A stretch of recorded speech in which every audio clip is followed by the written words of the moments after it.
The air in the courtroom was thick with tension. Ethan Thompson sat nervously on the wooden bench, fidgeting with the sleeve of his shirt, staring at the polished floor beneath his feet. His mind raced as he tried to prepare himself for what was about to happen. He had never imagined that his best friend, Max, would end up in a legal mess so deep that it would land them both in this place, a courtroom. Ethan had always been a quiet, unassuming kid, and here he was, about to defend his best friend in front of a judge.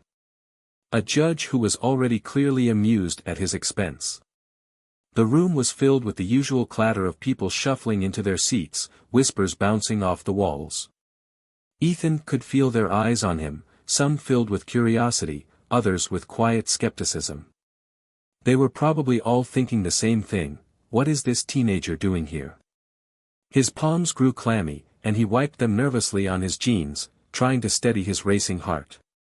Max, his childhood friend, sat next to him, his face pale and his hands clenched tightly in his lap.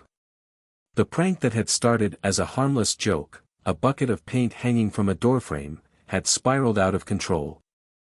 A bit of harmless fun turned into a full-blown disaster when the principal, who had a reputation for being overly strict, had walked through the door and gotten an unexpected splash.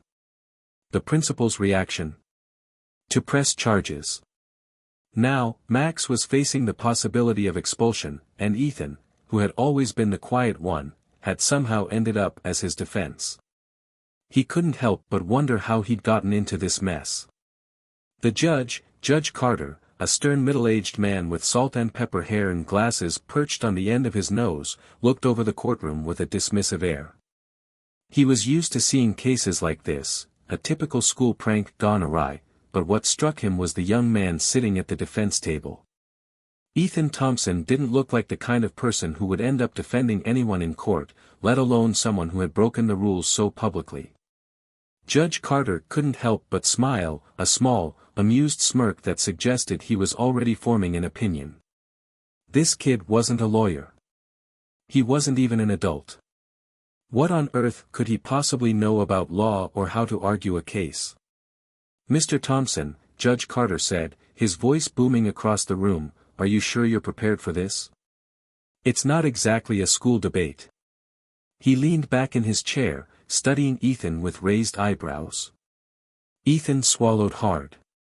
He had practiced his opening lines over and over in his mind, but now that he was actually here, the words seemed to escape him. He had no idea how he was supposed to sound. His nerves were on edge, and all he could hear was the pounding of his heartbeat in his ears. Yes, Your Honor, Ethan stammered, standing up shakily. I believe that Max shouldn't be expelled. It was a mistake, Your Honor. He didn't intend to hurt anyone. It was just a prank.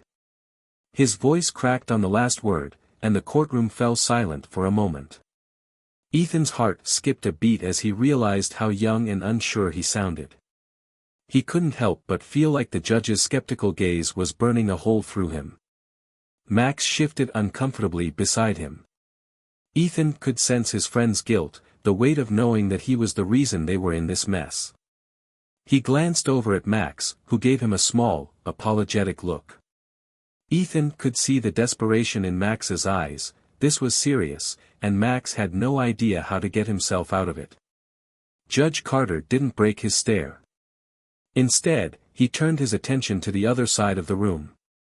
The prosecutor, an older man with a slick-back hairstyle and a perfectly pressed suit, seemed ready to pounce on any weakness Ethan showed. He had the kind of confidence that came with years of experience, the kind that made Ethan's stomach churn. But there was one thing the prosecutor couldn't possibly know: Ethan wasn't just some nervous teenager. He had something hidden beneath that quiet exterior. He had a mind that worked differently, a mind that could see patterns in ways most people couldn't. He had read more law books than any other teenager he knew, more than most adults, for that matter. Ethan took a deep breath, his hands gripping the edges of the table, and forced himself to focus. He couldn't let his nerves get the best of him. He couldn't let Max down. This wasn't about him. This was about doing the right thing. I've been studying cases like this, Ethan continued, his voice gaining a little more strength. I know what happened isn't ideal, but expulsion isn't the answer. We need to look at the context, at the intent. Max wasn't trying to harm anyone. He didn't know the principal would walk in at that exact moment. Ethan felt the words coming out more confidently now, like they had been waiting to escape from his mind. The prosecutor raised an eyebrow, clearly unimpressed. And you think that somehow excuses his actions, Mr. Thompson? A prank gone wrong is still a prank. A very public, very damaging prank. Ethan froze for a moment, but then something clicked. He had read enough about case law to know that intent mattered in legal cases. He remembered a case he'd read about, a legal precedent that could make all the difference here. Actually, Your Honor, Ethan began, more steadily now, there's a case from 1984, Johnson v. the State of Florida, that addressed something very similar. It was about an act of vandalism that was mistakenly considered a crime of intent. The court ruled that the defendant had no malicious intent and that the punishment needed to be aligned with the mistake, not the outcome. There was a brief silence in the room. Judge Carter, who had been leaning back in his chair, suddenly sat up straighter. The prosecutor looked momentarily flustered, clearly caught off guard by Ethan's knowledge. Judge Carter cleared his throat. Mr. Thompson, you seem to know your stuff, he said, his tone now laced with curiosity. But let's see how well you can back up this claim. Go on. Ethan took another breath, his nerves starting to settle as the court paid more attention to him. This was his moment. He wasn't just a kid fumbling his way through a case. He was showing them that he had the tools, the knowledge, to stand up for what was right. Thank you, Your Honor, Ethan said, his voice more confident now. The case I mentioned set a precedent for how mistakes made without harmful intent should be handled. In the same way, Max's actions were a mistake, but they weren't criminal. He's a good kid, Your Honor, and this shouldn't define his future. For the first time since the trial began, Judge Carter looked at Ethan with something more than just skepticism, there was genuine intrigue in his eyes. Ethan wasn't just some teenager trying to argue his way out of trouble. He was someone who had thought this through, someone who knew the law better than anyone expected. The judge looked over at the prosecutor, who gave a barely noticeable shake of his head, clearly not expecting this turn of events. All right, Mr. Thompson, Judge Carter said, his voice quieter now but still commanding. Let's see where this goes. The courtroom was silent, the tension hanging in the air as everyone waited for what would come next. Ethan, for the first time in his life, felt like he was in control. This was just the beginning, but he could feel the shift. This wasn't just about saving Max anymore, it was about proving that sometimes, the most unlikely people had something extraordinary to offer. Hit subscribe and leave a comment with where you're watching from. This story might just spark a new beginning. What's one thing that always pushes you forward, even when things get tough? Ethan Thompson's life had never been easy, but it had always been quiet. He didn't have the loud, boisterous personality that commanded attention in a room.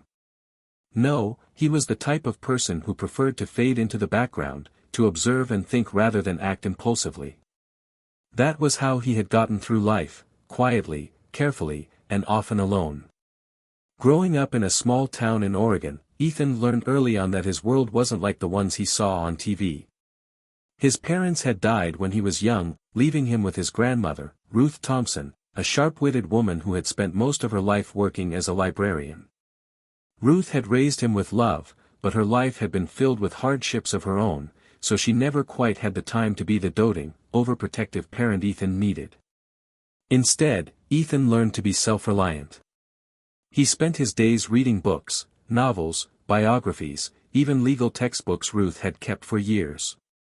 The library in town, which Ruth helped manage, became his refuge. It wasn't just a place filled with knowledge, it was a world where he could escape into different lives, learn about historical figures, and immerse himself in stories of justice, the law, and human triumphs. As he read more about famous lawyers and courtroom dramas, Ethan began to see the law as something that could bring about real change, even in a world as small as his own. School was another place where Ethan kept to himself. He wasn't an outcast, but he wasn't part of the popular crowd either. Max, his best friend since grade school, was the opposite, outgoing, always cracking jokes, and never afraid to stand up to a teacher or a bully. But despite their differences, Max and Ethan had formed a tight bond. Max would drag Ethan out of his shell, get him to do things he would never have imagined on his own. Max had introduced him to new ideas, new experiences, but most importantly, Max had always been there when things got tough. Max's energy was infectious. While Ethan preferred the comfort of books, Max thrived in social situations, drawing attention wherever he went. Ethan couldn't remember a time when Max wasn't the center of the group, cracking jokes or getting into trouble. Max didn't mean any harm, but trouble seemed to find him. It was probably why Ethan was always there to bail him out.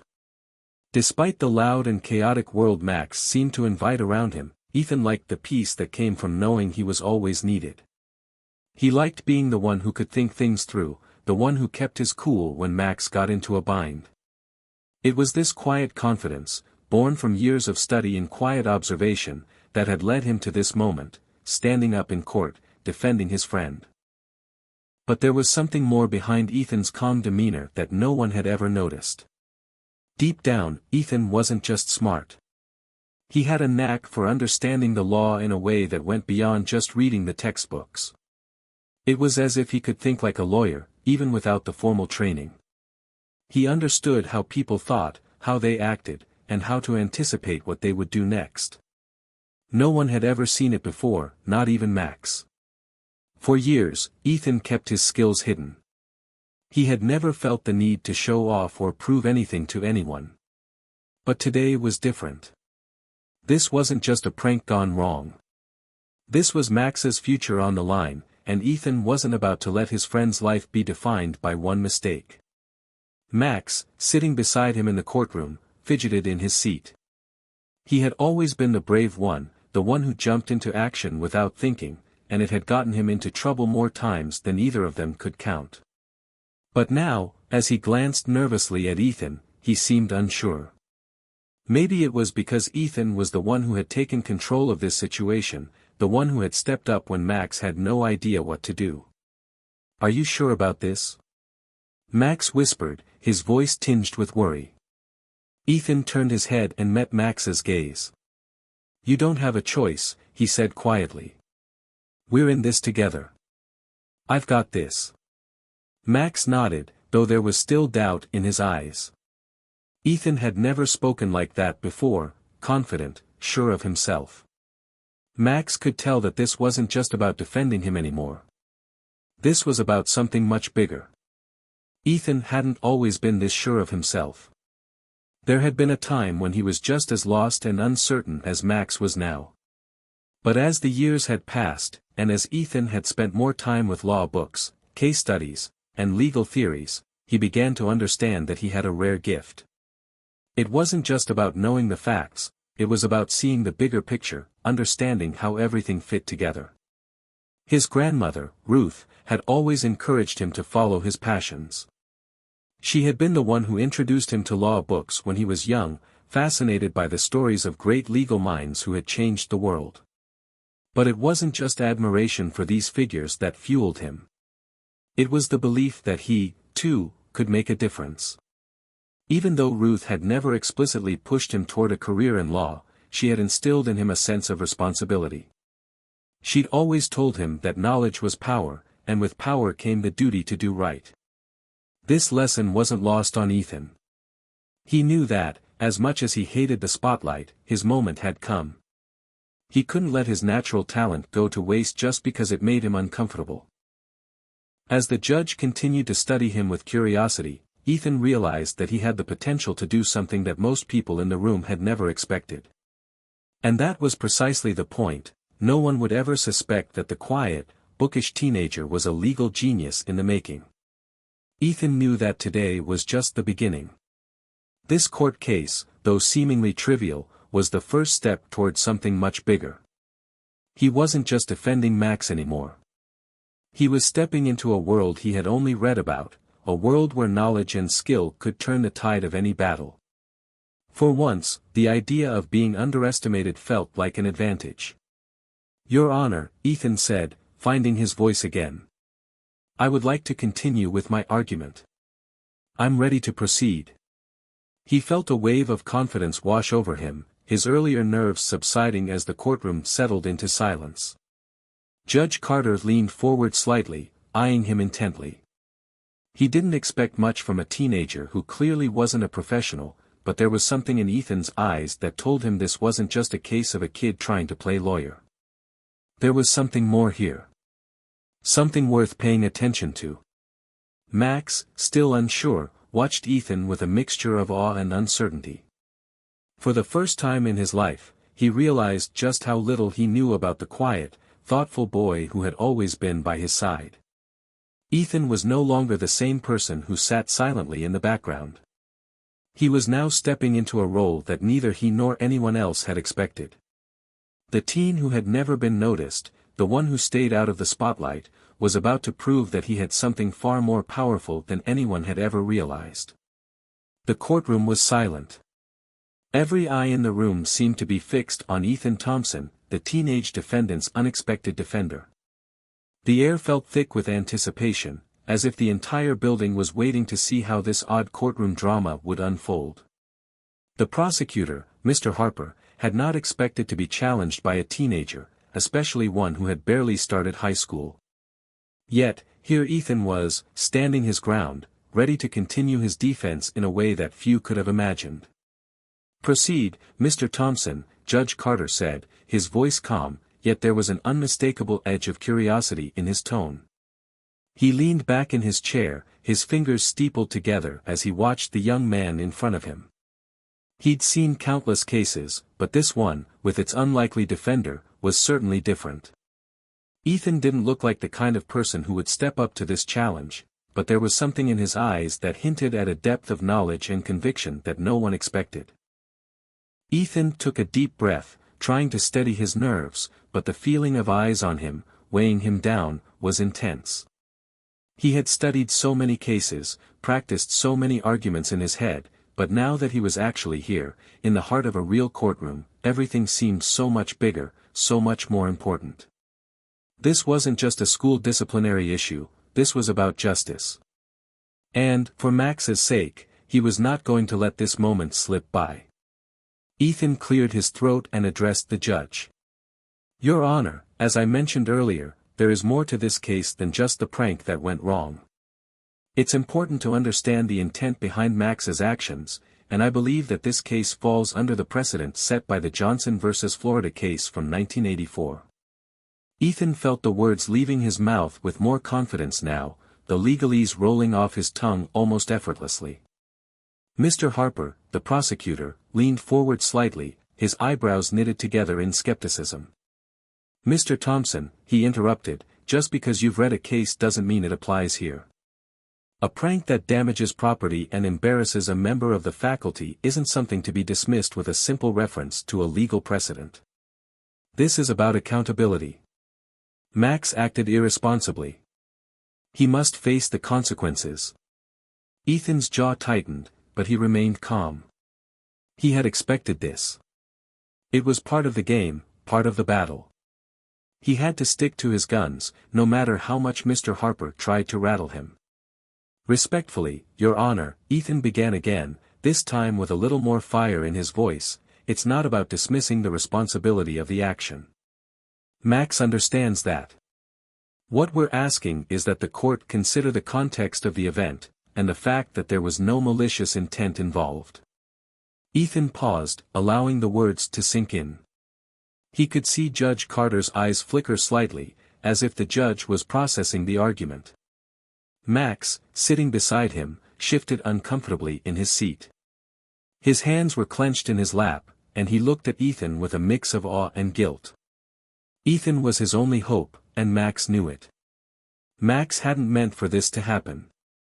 It was supposed to be a harmless prank, a bit of fun. But Max had always been the type to act first and think later. He was impulsive, spontaneous, traits that Ethan had always admired about him, even though they often got Max into trouble. This was one of those times, and now Ethan was the one trying to save the day. Ethan continued, his voice steady. Max didn't know the principal would walk through the door at that exact moment. It was an accident.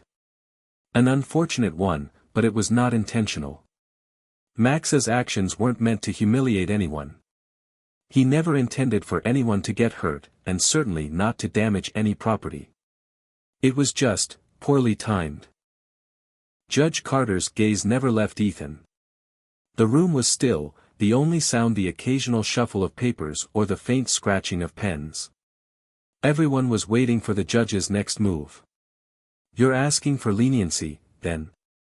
Judge Carter asked, his tone thoughtful but measured. Ethan nodded. "Yes, Your Honor. We believe that expulsion is too harsh a penalty for a first-time offense that wasn't driven by malice or criminal intent. We ask that the court consider alternative disciplinary actions, perhaps community service or a written apology. Something that would allow Max to learn from his mistake, but not ruin his future over a lapse in judgment." The prosecutor's face tightened, and he stood up, facing the judge. "Your Honor, this is exactly the kind of leniency that encourages students to believe there are no real consequences for their actions. If we let him off lightly, we send the wrong message to the rest of the student body." The principal was humiliated in front of the entire school. The students saw this. How can we justify letting Max off without any real consequence? Ethan met the prosecutor's gaze steadily. He could feel the weight of the man's words, but he also knew that this was a critical moment. If he could make the right argument, he could shift the tide in their favor. "With all due respect, Mr. Harper," Ethan said, his voice calm but firm, "punishment should fit the crime. Max made a mistake. He didn't intend for anyone to get hurt. He's not a criminal. And if we punish him as if he were, then we risk losing someone who has the potential to learn, grow, and become a better person. He's just a kid, and we all make mistakes." Max looked up at Ethan, a mix of gratitude and guilt in his eyes. Ethan knew that Max felt the weight of his friend's defense. It wasn't easy to admit mistakes, especially when they had such serious consequences. But in that moment, Ethan wasn't just defending Max. He was defending their friendship, their bond that had lasted through thick and thin. Judge Carter's gaze softened slightly as he regarded Ethan. "I've heard your argument, Mr. Thompson. And I'll take it into consideration. But the decision will not be made lightly." He turned to the prosecutor. "Mr. Harper, you may present your rebuttal." The prosecutor sighed, clearly not happy with how things were going, but he stood tall nonetheless. "Your Honor, the facts speak for themselves. The prank was reckless, and the consequences have been severe. We cannot afford to let this go unpunished." As Mr. Harper spoke, Ethan's mind was racing. He had anticipated this. He had expected Mr. Harper to push back, but now he needed to make one final point, the point that would swing the decision in Max's favor. "Your Honor," Ethan said, standing up once again. "I would just like to remind the court that the point isn't just about the prank itself. It's about understanding the person who committed the act. Max is not a troublemaker. He's a kid who made a mistake. He's not a criminal, and he deserves the chance to prove he's learned from this." The room fell silent again. Ethan stood tall, his heart pounding in his chest, but his mind was clear. He had said everything he needed to say. Now, all he could do was wait. Judge Carter leaned forward, his eyes never leaving Ethan. "I've heard both sides," he said. "And I will deliberate. We'll reconvene in an hour for my decision." Ethan sat back down beside Max, his hands shaking slightly. It wasn't over yet, but the hardest part was done. He had spoken from the heart, and now all he could do was hope that the judge saw the truth in his words. As the courtroom emptied for the brief recess, Max turned to Ethan. "Thanks, Man, he said softly. I don't know what I would have done without you. Ethan just nodded, a small smile tugging at the corner of his lips. He had done what he could. Now, it was up to the judge. The break was brief, but it felt like an eternity to Ethan. He sat beside Max, his mind racing through every word he had said, every argument he had made. Had he been convincing enough? Had he done enough to convince Judge Carter that Max was more than just a kid who made a mistake, that he was someone who deserved a second chance?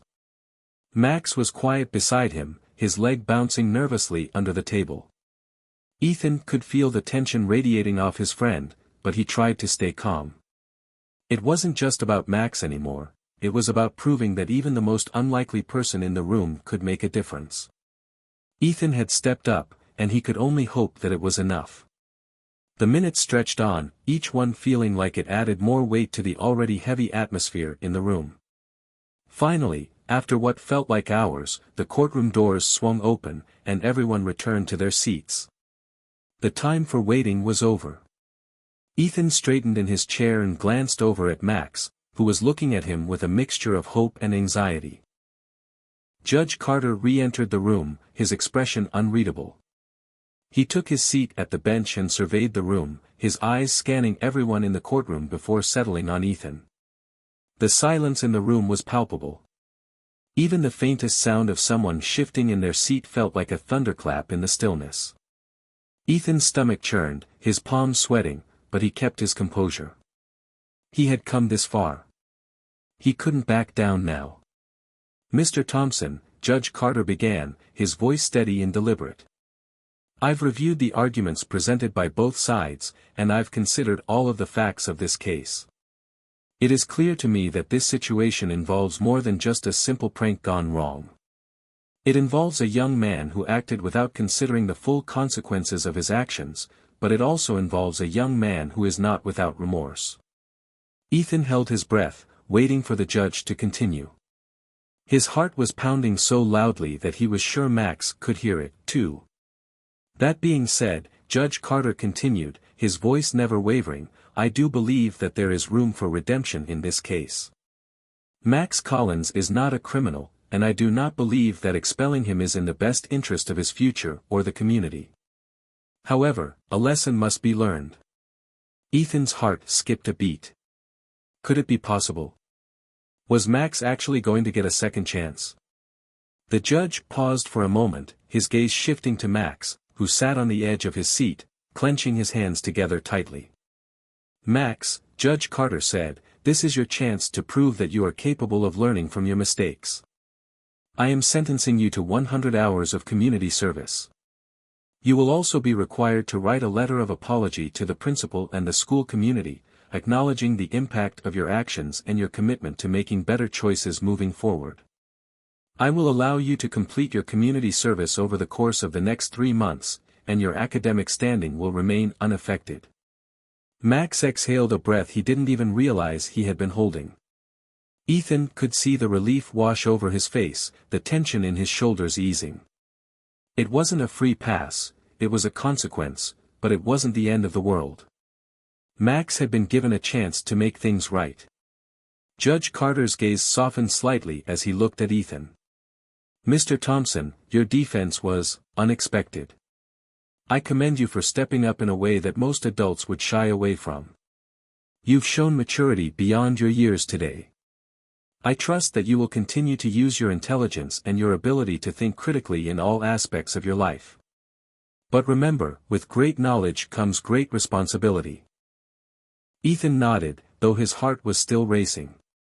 He hadn't expected to hear such praise, especially not from a judge. He had never wanted the spotlight. He had just wanted to make sure Max didn't have to face the harshest punishment imaginable. Now, as the judge's words sank in, Ethan realized that maybe, just maybe, he had proven something to himself, too. Max turned to Ethan, his face breaking into a grin. Dude, I can't believe it. You did it. You actually did it. Ethan allowed himself a small, relieved smile, but he could see the sincerity in Max's eyes. Max was genuinely grateful, and Ethan knew that his friend wasn't taking this lightly. The community service and the letter of apology were real consequences, but Max had been given a chance to redeem himself. And that was all that mattered now. Judge Carter nodded once more, signaling that the case had been concluded. "Court is adjourned," he said, and with that, the proceedings officially came to an end. As they walked out of the courtroom, Max couldn't stop talking. "I can't believe it. I thought we were done for. I thought I was going to be kicked out of school, my life would be over." He paused, glancing at Ethan. "But you saved me. I don't know how I'll ever repay you." Ethan shrugged, trying to brush it off. "You don't have to repay me. Just, make sure you learn from this, okay? No more stupid pranks. No more getting into trouble." Max laughed, though it was a nervous sound. Yeah, I know. I've learned my lesson, I swear. I'm going to make it right." Ethan didn't say anything more, but as they stepped out into the cool afternoon air, he couldn't help but feel a sense of accomplishment. Max was going to be okay, and so was Ethan. For the first time, he felt like maybe, just maybe, he could do something important with his life. He wasn't just a quiet kid with his nose buried in books. He was someone who had the potential to make a real difference. As they walked down the steps of the courthouse, Ethan felt a shift inside him, a realization that there was more to him than just the shy, quiet teenager everyone had always known. He wasn't just a bookworm. He was a problem solver. And that, he realized, was something he could use to change the world. Ethan couldn't shake the feeling of unease that lingered in the pit of his stomach, despite the victory in the courtroom. Max was free from the looming threat of expulsion, but now he had to live up to the conditions of his sentence. The reality of community service and the apology letter still weighed heavily on Max, though Ethan could tell he was grateful. The lightness in Max's step as they walked away from the courthouse was undeniable, but Ethan's mind was already spiraling ahead, thinking about the road ahead. As they made their way down the sidewalk toward the car, Ethan glanced over at Max. The look on his friend's face had shifted from relief to uncertainty. Max was a good person, no doubt, but Ethan knew him well enough to understand that he wasn't used to taking responsibility for his actions. "So, about the community service." Max started, his voice trailing off. Ethan raised an eyebrow. "What about it?" Max sighed. "I don't even know where to start. I mean, 100 hours. That's a lot of time. What if I mess it up again?" Ethan smiled wryly. "You won't mess it up. Just take it one step at a time. It's your chance to prove that you're serious about changing." Max grunted in frustration. "I don't know, man. I don't want to end up stuck doing something dumb. You know how I am, I just go with the flow sometimes." "That's why you need this," Ethan said. "It's about proving to yourself, not anyone else. If you put in the work, you'll come out of this a better person. You're not a bad guy, Max, you just made a bad decision." Max nodded, looking up at the sky as if considering Ethan's words. "You're right. I've gotta stick with it this time. No more running away from stuff." Ethan was proud of his friend for even admitting that. It wasn't easy for Max to face his shortcomings, but for the first time in a while, he seemed to get it. But the real question was whether Max would follow through with the sentence. It was easy to make promises, but harder to keep them. As they reached the car, Ethan couldn't help but think back to the courtroom. The moment when Judge Carter had praised him for his defense was still fresh in his mind. It was one of the most validating moments of his life, but also one of the most humbling. Ethan had never considered himself someone who could stand up in front of a room full of people and argue with such confidence. Yet, when the situation called for it, he had risen to the occasion. Max climbed into the car and threw his backpack in the back seat.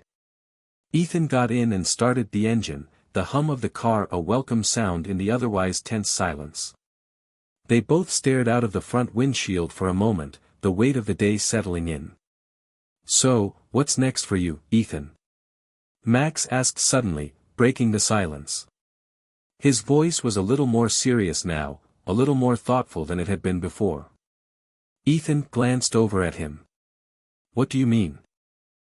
Max shrugged. I mean, you're obviously pretty good at this whole, thinking things through thing. You had that whole courtroom thing handled, man. What are you gonna do with all that knowledge? Ethan bit his lip, considering the question. He had always been the quiet kid, the one who preferred to sit in the back of the class and watch. But today, in that courtroom, something had clicked inside him. He had always been interested in law, and he had always found it fascinating how words and arguments could shape people's lives. But today, standing up for Max, he had felt like he was part of something bigger.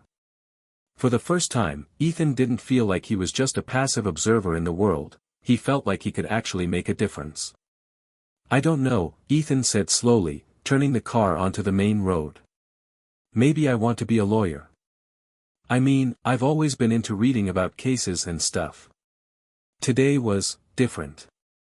It felt like I was actually doing something. Not just sitting around watching others. I don't know. Maybe I'll look into it. Max raised an eyebrow. A lawyer? Man, that's a huge jump. Ethan smiled. Yeah, well, sometimes the biggest jumps lead to the biggest rewards. Max chuckled. I guess so.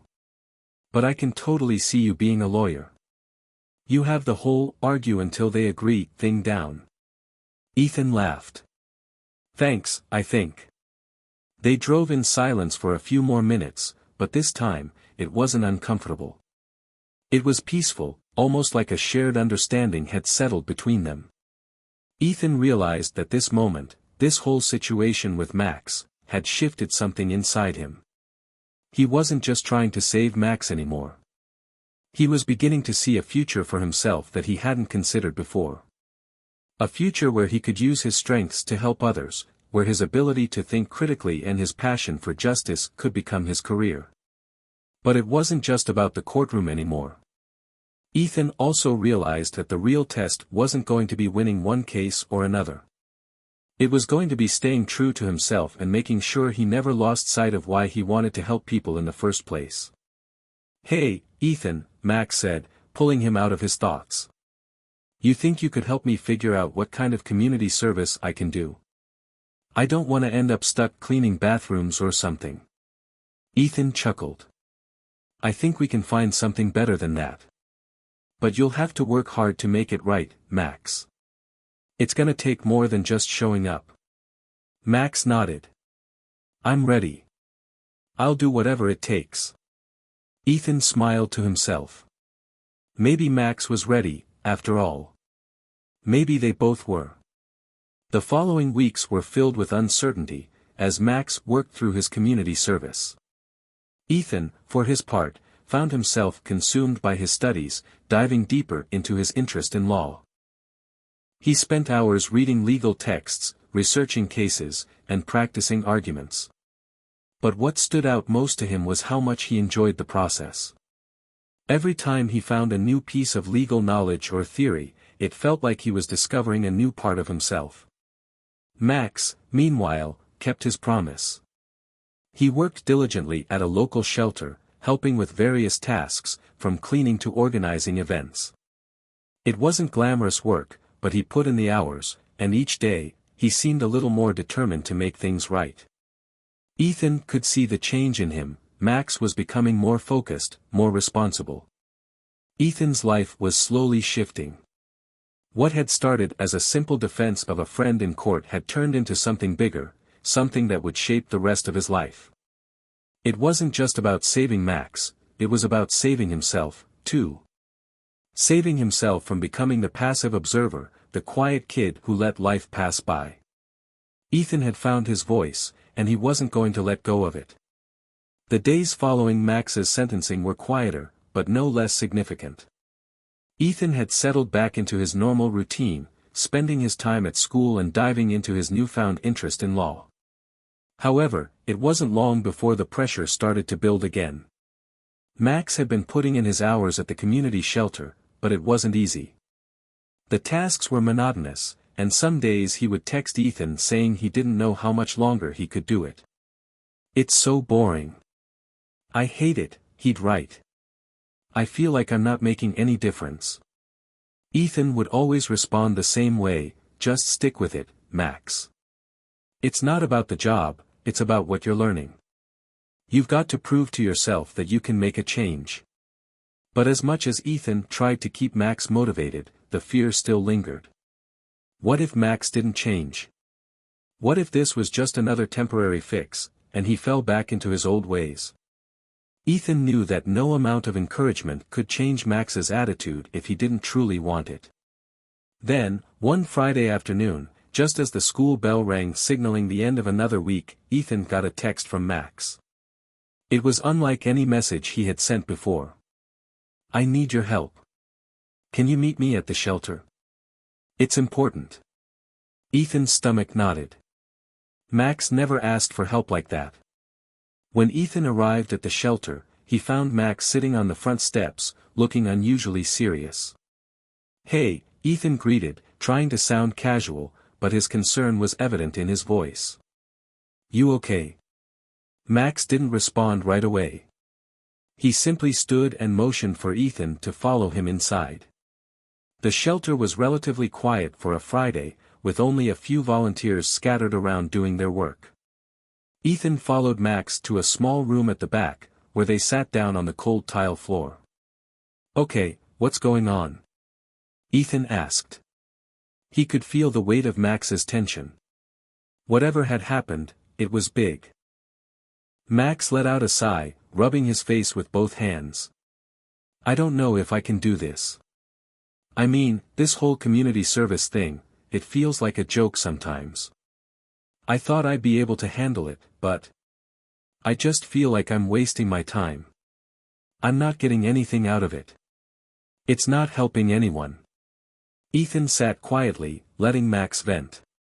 He had to let his friend work through his feelings before anything could move forward. But Ethan wasn't about to let Max get away with this attitude, not after everything they had both gone through. "Max, I get it. It's hard. But you're not doing this just for yourself. You're doing this for the people here. The people who need your help. Don't you see? This is your chance to show them that you're more than the kid who made a mistake. This is where you can prove to everyone, including yourself, that you're capable of doing something good." Max shook his head, clearly frustrated. "I don't feel like I'm proving anything. I don't even know what I'm supposed to be learning here." Ethan leaned forward, his voice growing more serious. "Max, look at it like this. You've got 100 hours to give. That's a lot of time. You can either sit here and complain about how much you hate it, or you can use this time to figure out what you really want. You can make a difference, but you have to want it. You have to care." Max was silent for a long time. His face was clouded with doubt, and for a moment, Ethan wondered if he had gone too far. Maybe Max wasn't ready for this. Maybe Ethan had been too harsh. But then Max spoke, his voice quieter, more uncertain. "I don't know if I'm ready for that kind of change," Max admitted. "What if I mess up again? What if this is all for nothing?" Ethan exhaled slowly, trying to find the right words. "You'll mess up, Max. That's a part of life. The key isn't whether you mess up. It's whether you get up and try again. The fact that you're still here, that's the important part. It means you haven't given up yet." Max stared at the floor for a long time, his fingers tapping nervously on his knees. Finally, he looked up at Ethan. "What if I try to make a bigger impact? What if I do more than just show up here every day?" Ethan raised an eyebrow, surprised by the change in Max's tone. "What do you mean?" Max stood up, pacing the small room. "Well, there's a group of kids here at the shelter. They're all from tough backgrounds, and most of them have no idea what to do with their lives. Maybe I could start a program to help them. Like a mentor thing. I've been helping out a lot, but it's not enough. Maybe I could help these kids figure out what their next steps are. Ethan smiled, his heart swelling with pride. That's exactly what I'm talking about. That's what I was trying to say. You don't have to just go through the motions here, Max. You can make this time matter. Max grinned, a spark of excitement lighting up his eyes. Yeah, I think I could do that. Maybe I'll talk to the shelter manager tomorrow and see if they'd let me start something like that. Ethan clapped him on the back.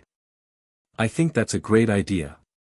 And if you need help with anything, ideas, organization, whatever, I'm here. You're not doing this alone. Max nodded, a sense of determination setting in. Thanks, man. I don't know what I would have done without you pushing me. As they walked out of the shelter together, the air felt different. It wasn't just the weight of Max's responsibility that had shifted. It was Ethan's too. They were both on this journey together, and for the first time in a long time, Ethan felt like he was making a real impact. Not just for Max, but for the future that he had started to envision for himself. Max had taken the first step toward real change. Now, it was Ethan's turn. The following days were a whirlwind of activity for both Max and Ethan. Max had wasted no time in putting his plan into action. He spent the weekend drafting a proposal for his mentorship program at the shelter. When Monday came, he marched straight into the manager's office with his idea. Ethan, of course, was right there with him for moral support. The manager, a stern woman named Rachel, had a reputation for being tough but fair. As Max sat across from her, shifting nervously in his chair, Ethan could see the doubt still lingering in his friend's eyes. So, Max, Rachel said, folding her arms. You want to start a mentorship program here? What makes you think you can handle that responsibility, especially considering your recent history? Max swallowed hard but didn't back down. I know I've messed up in the past, but I'm not that person anymore. I've been working here, and I see what these kids go through. I want to be someone they can look up to, someone who can help them figure out what to do next. Rachel studied him for a moment, her expression unreadable. Ethan held his breath, silently rooting for Max. This was the moment of truth. Finally, Rachel leaned back in her chair and nodded. All right. I'll give you a chance. You've got the commitment, Max, but you're going to have to prove you can follow through. I'll give you the green light to start working with a small group of kids. Show me what you can do. You've got my support, for now. Max's face lit up with an almost stunned expression. Really? You'll let me do it? Rachel gave a sharp nod. But you'll need to come up with a curriculum. We'll need to see progress. If you want to lead these kids, you have to prove you know how to lead yourself first. Max grinned. I won't let you down, I swear. As they left Rachel's office, Ethan clapped Max on the back, unable to contain his excitement. Man, you did it. That was incredible. Max's grin didn't fade. I told you I could do it. Now I just need to figure out how to actually make it work. Don't worry, Ethan said. You've got this. If you need help, just let me know. I'll be your sounding board. Max gave him a grateful look. Thanks, Ethan. Seriously. I know this isn't easy, but I feel like I'm finally doing something that matters.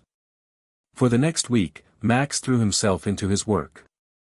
He created a program that focused on life skills, career advice, and helping the kids understand their options for the future. He put in hours researching, planning, and refining.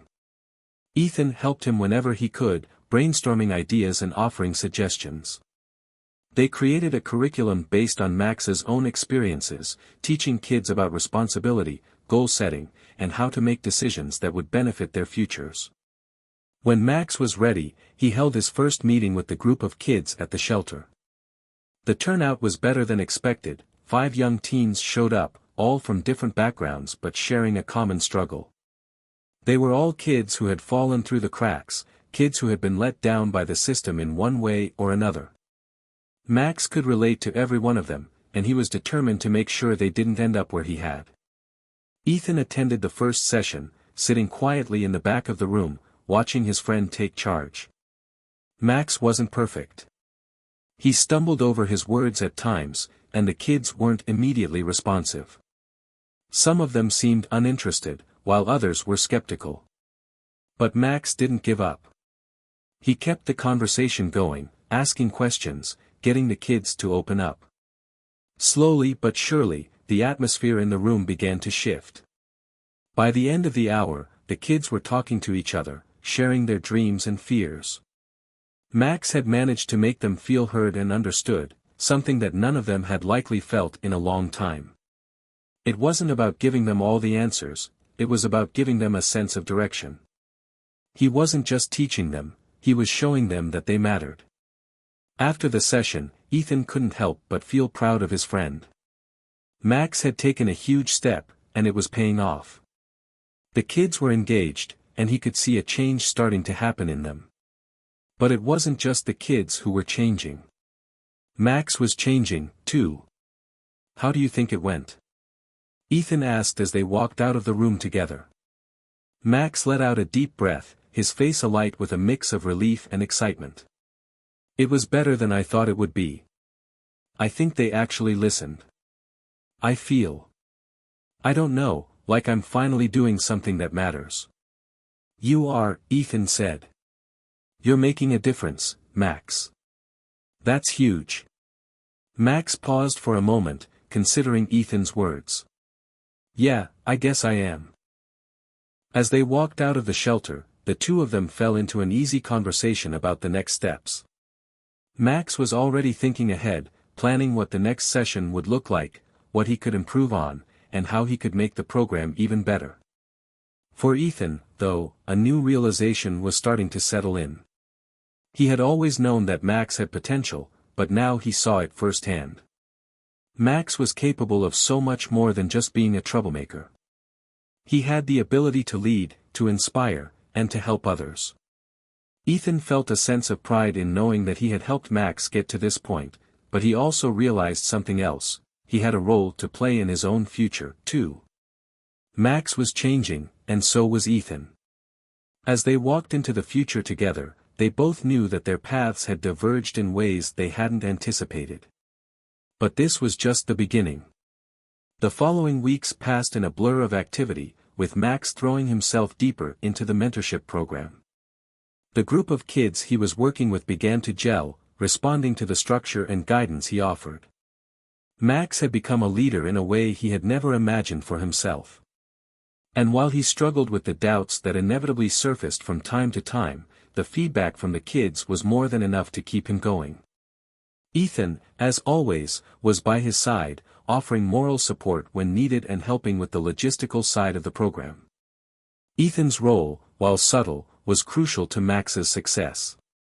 Ethan had become his sounding board, his confidant, and his partner in this journey. Every new challenge that Max faced, he would reach out to Ethan, whether it was for advice on how to engage a particularly difficult kid or just to talk through his frustrations. One afternoon, as Max wrapped up another successful session, he sat down with Ethan to reflect on the progress. You know, Max said, rubbing his hands together, I didn't expect this to be so hard. I mean, I thought the hardest part was going to be convincing Rachel to let me do this. But now, it's like I'm constantly second-guessing myself. Am I doing enough? Am I making a difference? Ethan leaned against the doorframe of the room, watching Max with a thoughtful expression. It's normal to feel that way. You're doing something important. You're not just leading a program, Max. You're changing lives. And it's not going to happen overnight. Max sighed and leaned back in his chair. I get that. But sometimes I wonder if I'm really doing enough to make a lasting impact. These kids have been through so much. I'm just one person. Ethan stepped forward, crossing his arms. But that's the thing, Max. You're one person who cares. That's all it takes. You're planting seeds. And sometimes, those seeds take time to grow. But they will grow. Max smiled faintly, the weight of Ethan's words settling in. Yeah, I guess you're right. But just as they were about to leave, Max got a call. It was Rachel, the shelter manager. Hey, Max, Rachel said, her voice unusually upbeat. I need you to come to my office. There's something we need to talk about. Max exchanged a look with Ethan before heading to Rachel's office. As they walked through the hallways of the shelter, Max couldn't shake the feeling that something big was about to happen. Rachel had never sounded this eager before. When they arrived, Rachel was sitting at her desk, smiling as she gestured for them to sit. Good news, she said, her eyes sparkling with approval.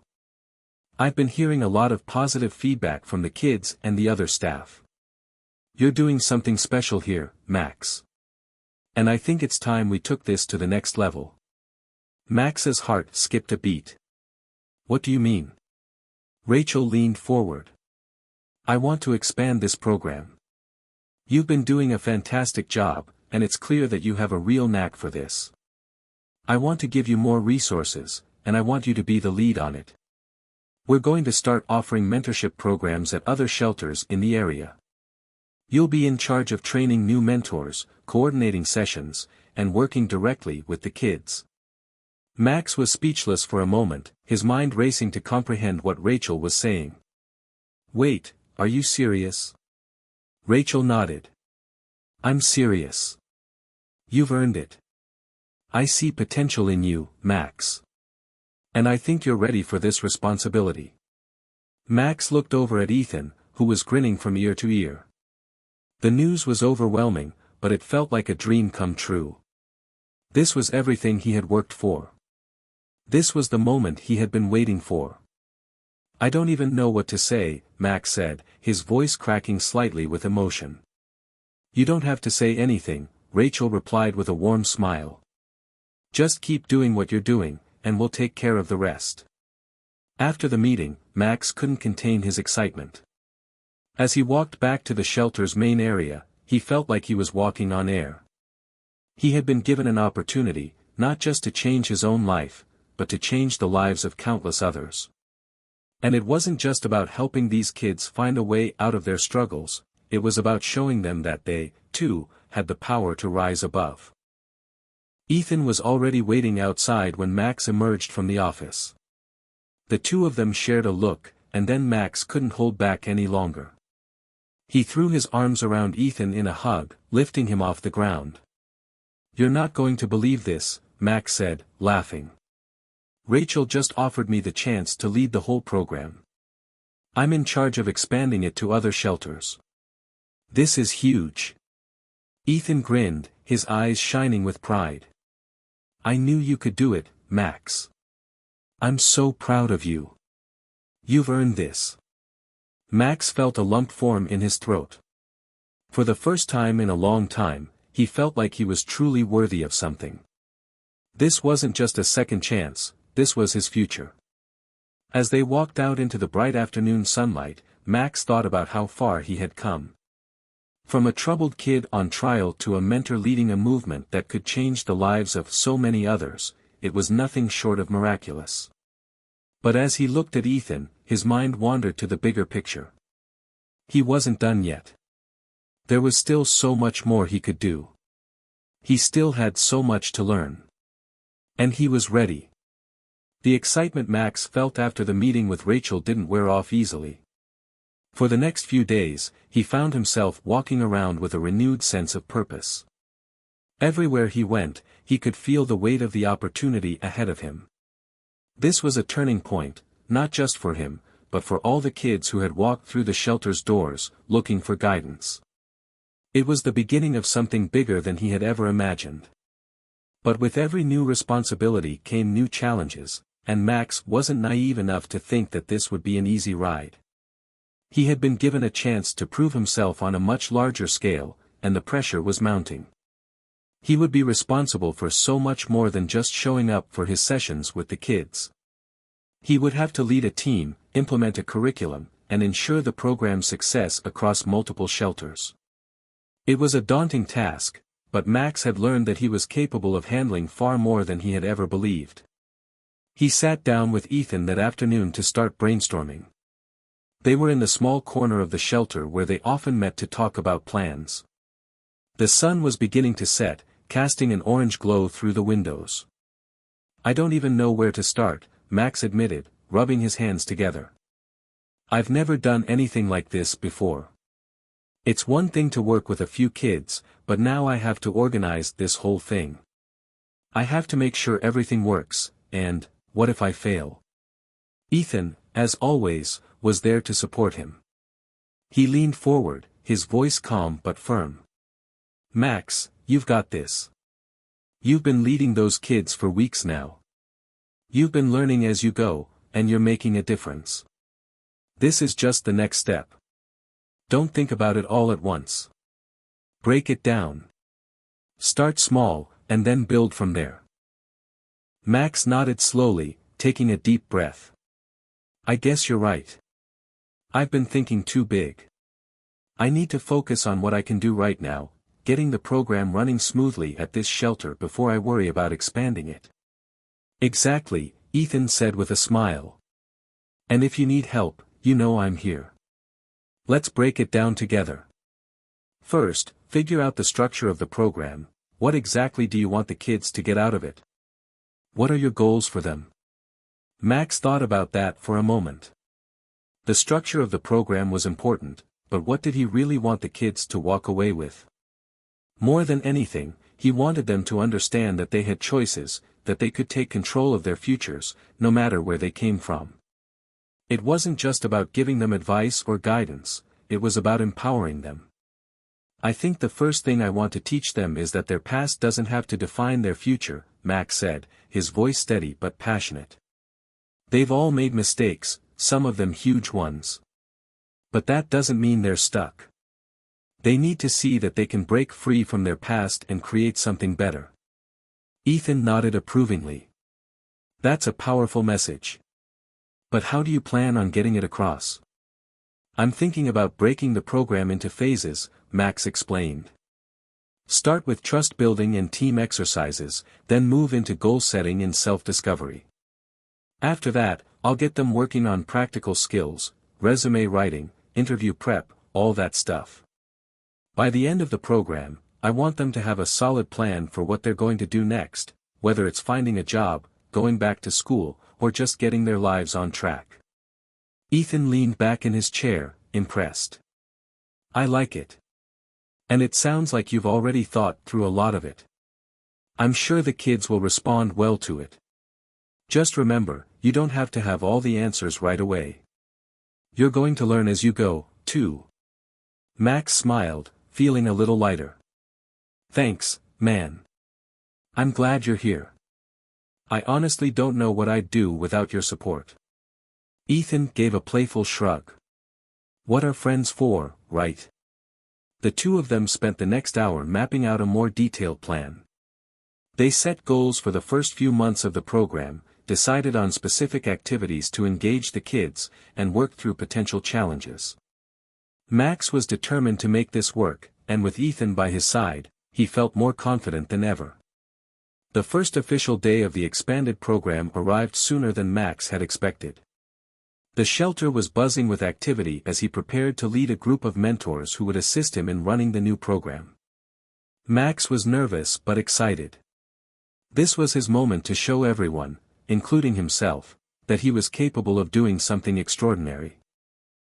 As he walked into the main room where the meeting would be held, Max's nerves kicked in. He took a deep breath, remembering Ethan's words, "Start small. Build from there." He was about to lead a team of young mentors who had the same passion as he did, but did he have the leadership skills to guide them? "All right," Max said, clearing his throat as he stood at the front of the room. "I'm Max, and I'm excited to be here with all of you. Some of you are new to this, and some of you have been working here for a while, but together, we're going to build something special. Our goal is simple: help these kids take control of their futures. Give them the tools and support they need to make better choices." The mentors, a diverse group of young adults, listened attentively. Max could see the eagerness in their eyes. He knew that if they were going to succeed, they would need a clear direction. So, he laid out the structure of the program, explaining the phases, the activities, and the outcomes he hoped to achieve. We're going to be honest with these kids. We're going to show them that we believe in them, even when they don't believe in themselves. And we're going to make sure they know that change is possible, no matter what their past looks like. Max's words hung in the air for a moment. And then, something unexpected happened. One of the mentors, a quiet woman named Clara, raised her hand. "I think that's exactly what these kids need," Clara said softly, her voice filled with sincerity. "They need someone to believe in them. I'm in." Max smiled, a wave of gratitude sweeping over him. "Thank you, Clara. I'm glad you're here." As the meeting continued, Max felt more and more at ease. The mentors were just as passionate as he was, and they were ready to work together to make this program something special. Max had taken the first step in leading a team, and it was clear that he wasn't alone on this journey.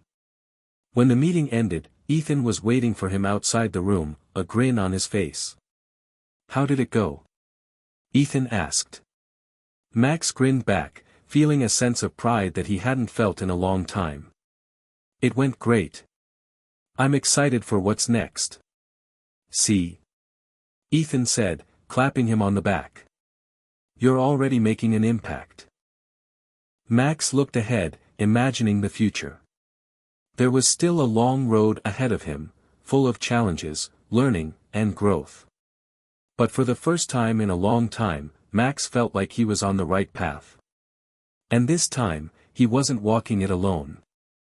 With the program officially underway, Max threw himself into his role with everything he had. He spent his days meeting with mentors, planning activities, and checking in with the kids to make sure everything was running smoothly.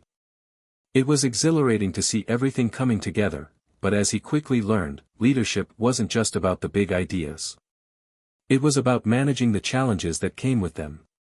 It was a rainy Tuesday morning when the first real obstacle presented itself.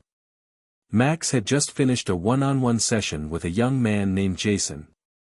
Jason had been quiet, distant, and had made little progress with the program. Max knew Jason's background. He had been in and out of the juvenile justice system, and his trust in adults was almost non-existent. Still, Max had seen glimpses of potential in him, and he wasn't ready to give up just yet. But when Max tried to encourage Jason to open up more, he got a cold, hard response. "I don't need this," Jason had said, his voice tinged with anger. "You don't get it. You think you can just fix us by talking about our feelings, but you can't. I'm fine. I don't need your help." Max had been caught off guard. The word stung, but he kept his cool. "Jason, I understand that this isn't easy.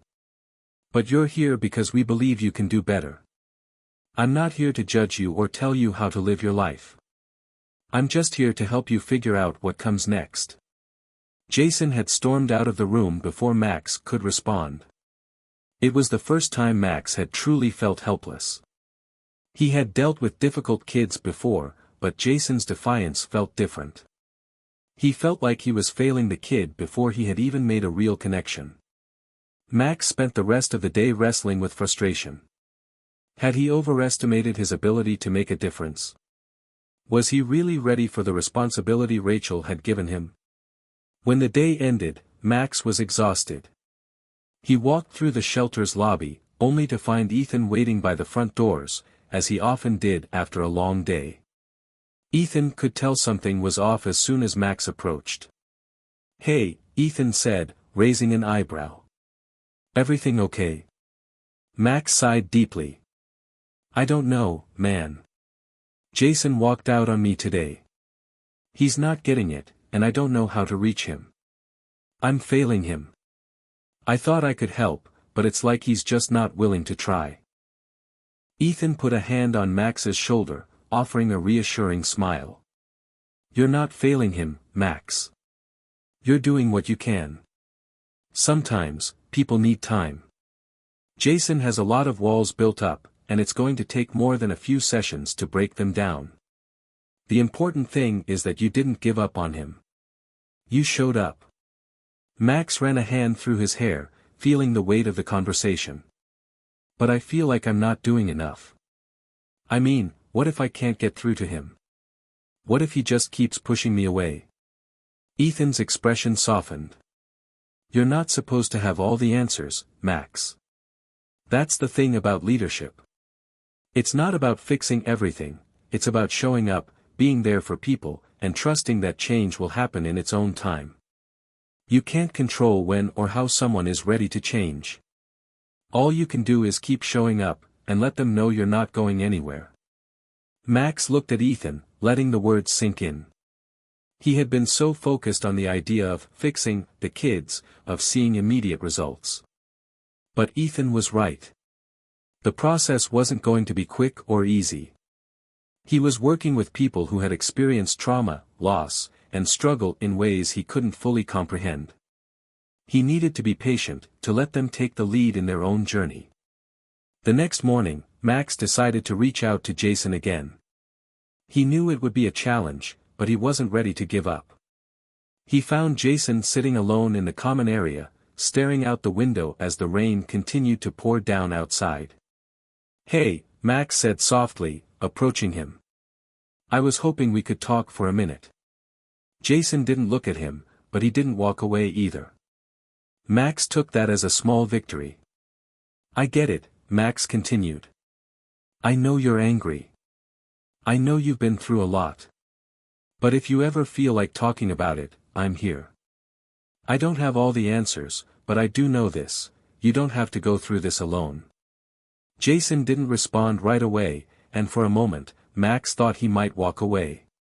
But then, finally, Jason spoke, his voice barely above a whisper. "Why do you even care?" he asked, his words heavy with skepticism. Max sat down beside him, careful not to crowd him. "Because I see something in you. You might not believe it yet, but I do. I'm not here to fix you, Jason. I'm here to help you find your own way, if you want to. But that has to come from you."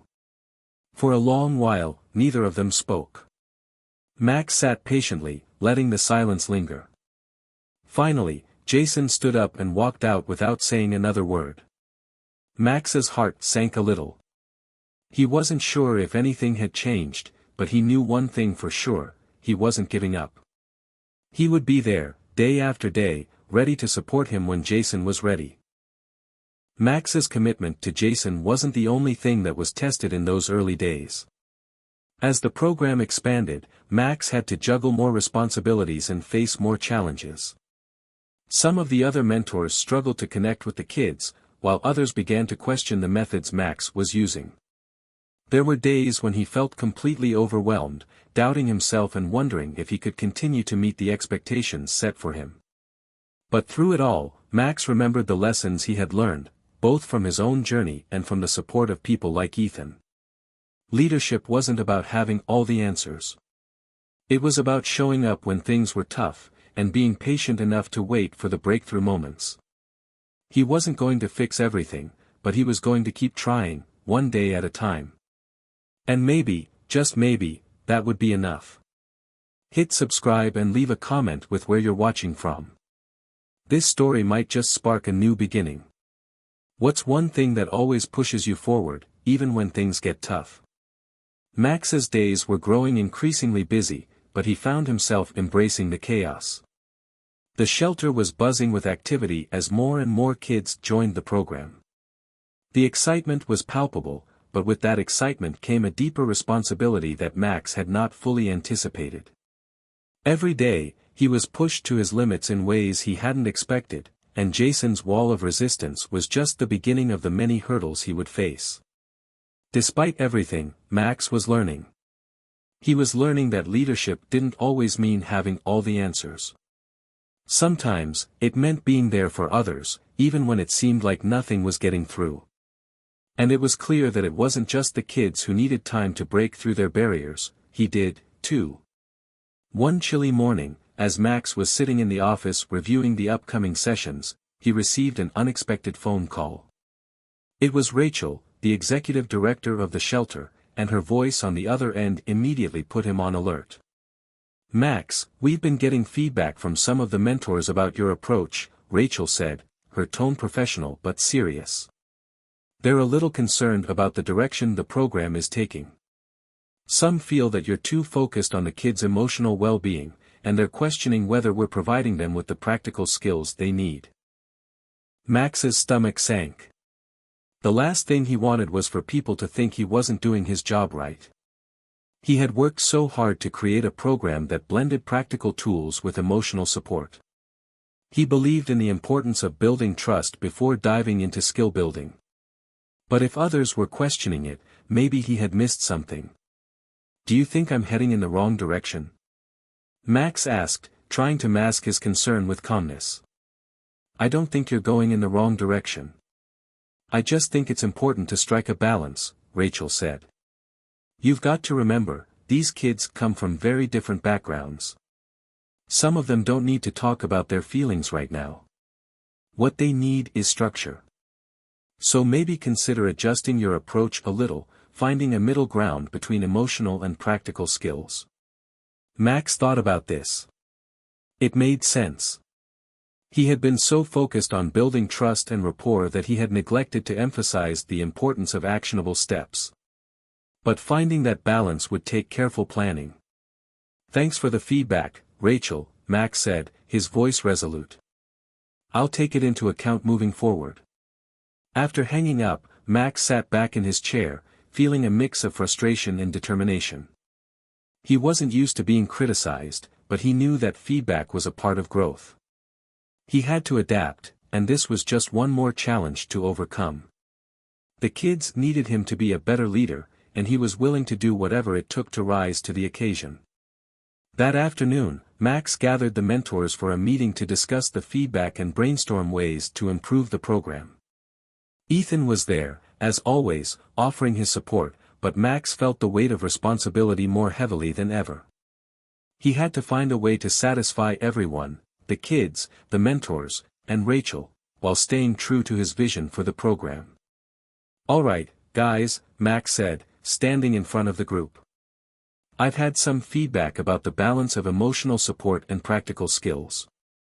I know we've been focusing a lot on helping the kids open up, but it's clear we need to start incorporating more actionable steps into the curriculum."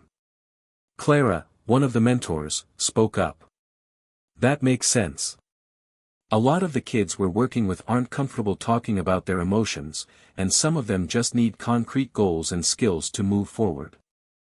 Max nodded. "Exactly. I think we've done a great job building trust, but now it's time to shift our focus a little. We need to help the kids create actionable goals for their future.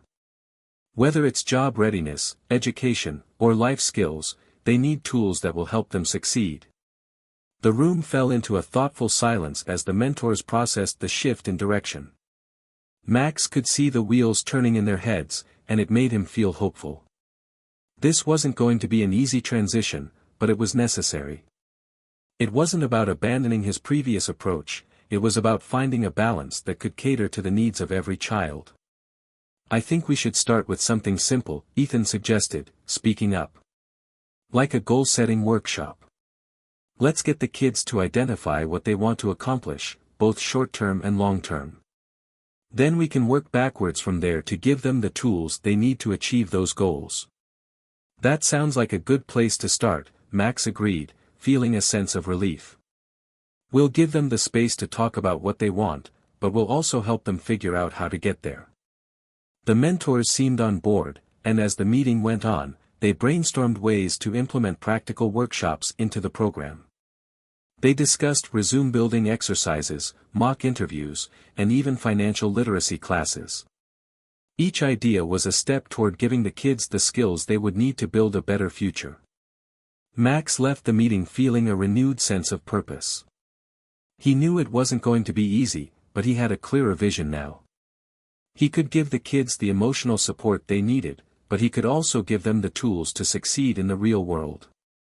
It was time to break through the wall, both for the kids and for himself. The following week, Max introduced the goal-setting workshop to the kids.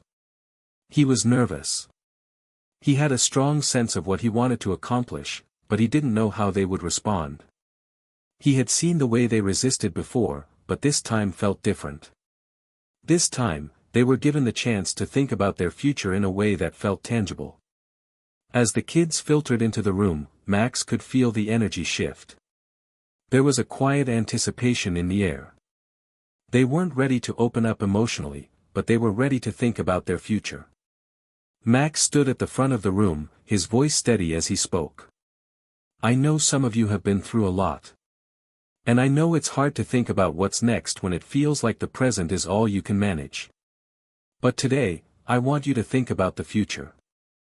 I want you to think about what you want to accomplish, whether it's getting a job, going back to school, or something else entirely. We're going to work together to make a plan for how you can get there. The kids were quiet, but they were listening. For the first time in a while, Max felt like he was speaking directly to them. They weren't just his projects, they were young people with real dreams, even if they hadn't figured out how to chase them yet. Jason was in the back of the room, as he always was, his arms crossed, his expression unreadable. Max took a deep breath, then began. Let's break it down, Max said. What's one thing you want to do in the next year? It doesn't have to be big, it just has to be something that you want. Slowly, one by one, the kids started to speak up. Some said they wanted to get their high school diploma. Others talked about finding a job, or reconnecting with family members. Max listened intently, guiding them as they identified their goals and then worked backwards, breaking each one down into smaller, actionable steps. As the session came to an end, Max looked around the room. The kids hadn't opened up emotionally like he had hoped, but they had made progress. They had taken the first step toward their future, and that was something. It was something he could build on. And for the first time in a while, Max believed that they might just get there. Max had been feeling the weight of the program's success on his shoulders. He had made progress with the kids, and though it hadn't been easy, he had managed to implement some changes that felt more balanced between emotional support and practical skills. But just as everything seemed to be falling into place, something unexpected happened that threw everything into turmoil. It started with Jason. Over the past week, Max had noticed a subtle change in Jason. While he still wasn't the most talkative kid in the program, there was something different.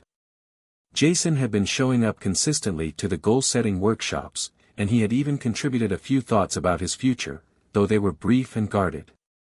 Max couldn't help but feel a small sense of victory. He had managed to crack a tiny piece of the wall that Jason had built around himself. But on the morning of the program's big community outreach event, something went horribly wrong. The kids were supposed to spend the day working at a local food bank as part of the shelter's initiative to give back to the community. Max had been looking forward to the event for weeks. It was a way to show the kids that they had the power to make a difference in the world, even if they felt like they didn't have control over their own lives. It was meant to be a celebration of progress, a way to close out the first phase of the program. But when Max arrived at the food bank, he saw Jason standing in the parking lot, his face flushed with anger. The kid's fists were clenched tightly, and his posture was tense, as though he was ready to explode at any moment. Jason. Max called out, walking toward him cautiously. What's going on? Why aren't you inside? Jason didn't answer right away. He stood there for a long moment, staring at the ground, before looking up at Max with eyes filled with frustration and hurt. I don't belong here, Jason muttered, his voice low. I don't belong in this program. I don't belong with any of this crap. Max's stomach twisted. This wasn't like the Jason he had been seeing over the past few days. The walls had come crashing down, and Jason was back to his old self, angry, defensive, and closed off. Jason, don't say that, Max said, trying to keep his voice steady. You're here because we believe in you.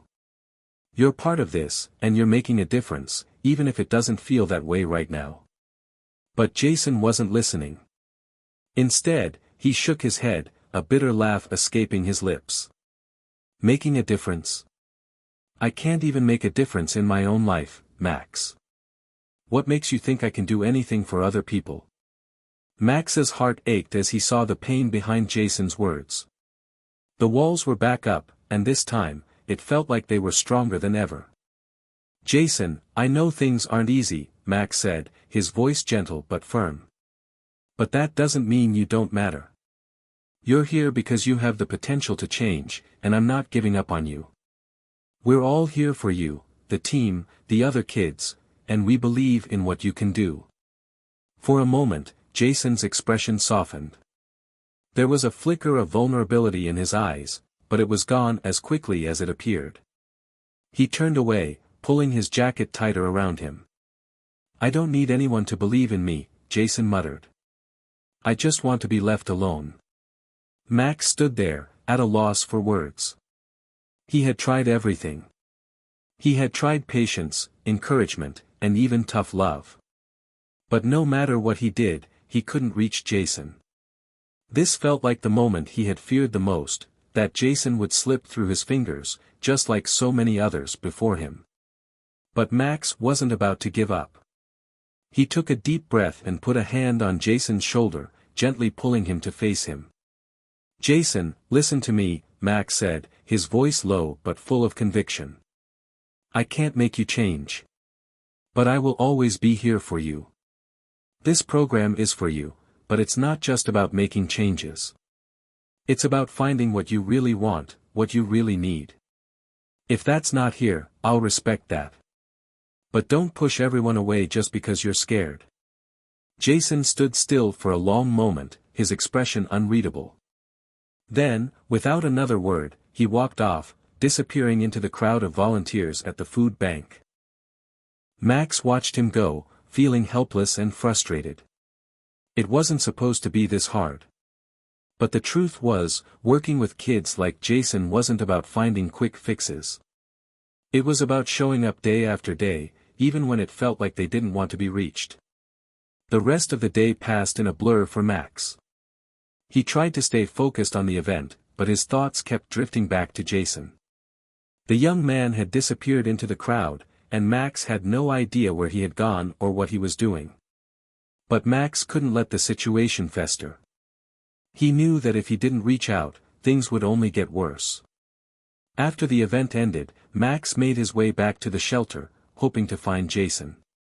He wasn't sure where the kid had gone, but he had to at least try. As he walked through the hallways, he spotted Rachel in her office. She looked up as he entered. Max, how did the event go? She asked, her voice warm and reassuring. It went well, Max replied, though his mind was still elsewhere. But I need to find Jason. He had a moment today, a tough moment. I think he's on the edge of walking away, and I don't know how to keep him here. Rachel paused for a moment, her face thoughtful. It's hard, Max. Sometimes the kids will get close to breaking through, and then they pull back. You can't force them. All you can do is keep showing up, and give them the space they need. I know, Max said, his voice thick with frustration. But I don't want to lose him. Not like this. Rachel smiled, a small but knowing smile. You're not going to lose him, Max. You just have to give him time. You've done the work. You've built the foundation. Now, trust that when he's ready, he'll come to you. Max wasn't sure if he was ready to trust that just yet, but he knew Rachel was right. He had done everything he could for Jason, and he would continue to show up, even if it seemed like the kid didn't want him there. That night, Max sat in his apartment, replaying the day over and over in his mind. He thought about Jason's anger, his pain, and how he had pushed him away. But he also thought about the flicker of vulnerability he had seen in Jason's eyes before he walked off. Maybe, just maybe, Jason wasn't as far gone as he thought. Max had a long road ahead of him, and so did Jason. But for the first time, Max wasn't sure where the road would lead. He had done everything he could to build trust, but now he had to wait for Jason to decide if he was ready to walk that path. And for Max, that was the hardest part, waiting. The days after Jason's outburst felt like a blur to Max. He spent more time than usual reflecting on the situation, constantly thinking about what he could have done differently, or if he had missed a critical moment that could have stopped the downward spiral before it began. It was hard not to dwell on the feeling of failure, the fear that everything he had worked so hard to build could crumble because of one moment of miscommunication, one moment of misunderstanding. But as much as Max wanted to give up, he knew that he couldn't. Not now. Not after everything he had invested in this program. Not after seeing the potential in each of these kids, even Jason. Max knew that the breakthrough moment for Jason wasn't going to happen overnight. But he couldn't let that keep him from trying. So, he focused on what he could control.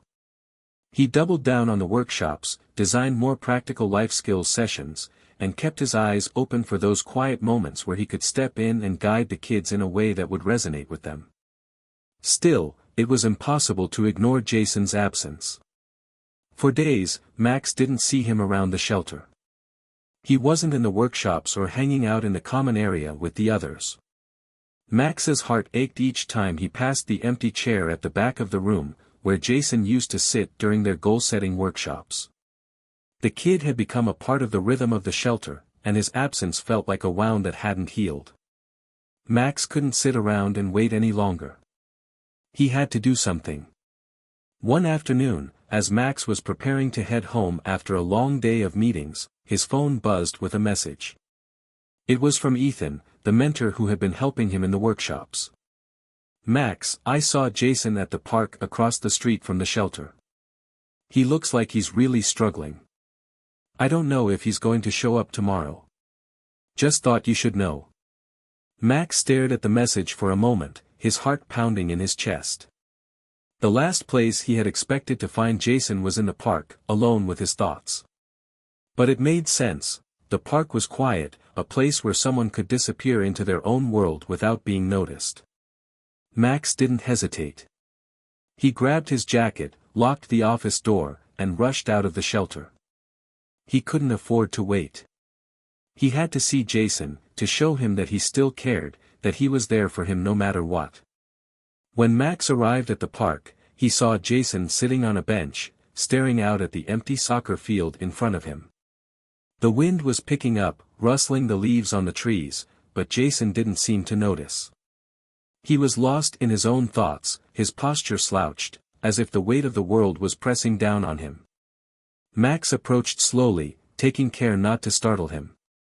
He stood for a moment before speaking. "Jason," Max said softly, his voice calm but filled with urgency. "Can we talk?" Jason stiffened, his body language shutting down. He didn't look at Max right away. Instead, he kept his gaze fixed on the soccer field, his eyes distant and cold. "I don't want to talk, Max," Jason muttered, his voice tight. Max took a deep breath, trying to keep his emotions in check. "I get it. You don't want to talk. But I want you to know that I'm here for you. Whether you want to talk now or later, I'll be here. You don't have to go through this alone." Jason remained silent, but Max could see the tension in his shoulders. It was clear that the words weren't sinking in, but Max wasn't going to give up that easily. He sat down on the bench next to Jason, making sure to give him space, but also showing that he wasn't leaving. "I know you've been struggling," Max continued, his voice gentle but firm. "I can see it, Jason. And I know it's hard. You're dealing with a lot, and I can't pretend to know exactly what it's like. But I do know one thing, you don't have to carry this on your own." Jason finally turned his head to look at Max, his eyes shadowed with a mixture of anger and pain. "You don't get it, Max. You think that just because you're here, just because you're nice, that everything is going to magically get better. But it doesn't work that way. You can't fix me." Max felt a pang in his chest. It was the same kind of wall Jason had built before, that impenetrable barrier that no one could get past. But Max wasn't about to give up, not now. "I'm not trying to fix you, Jason," Max said quietly. I'm just trying to help you find your own way. You don't have to be perfect, and you don't have to have it all figured out. But I'm here to help you when you're ready.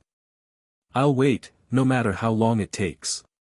There was a long silence between them. Max wasn't sure what Jason was thinking, but he knew that reaching him wasn't about saying the right words. It was about showing up, day after day, even when it seemed like nothing was getting through. And then, as if the weight of everything had finally become too much to bear, Jason's defenses started to crumble. He let out a deep sigh and wiped his hand across his face, as though trying to erase the emotions that had been building up inside him. "I don't know what I'm doing," Jason whispered, his voice shaky. "I don't know how to fix this. I don't know how to be normal. Everyone around me, they think I'm just a lost cause. I don't even know how to get out of this mess." Max felt a flicker of hope as he heard Jason's words. It was the first time in weeks that Jason had let his guard down. Max knew that this was a critical moment.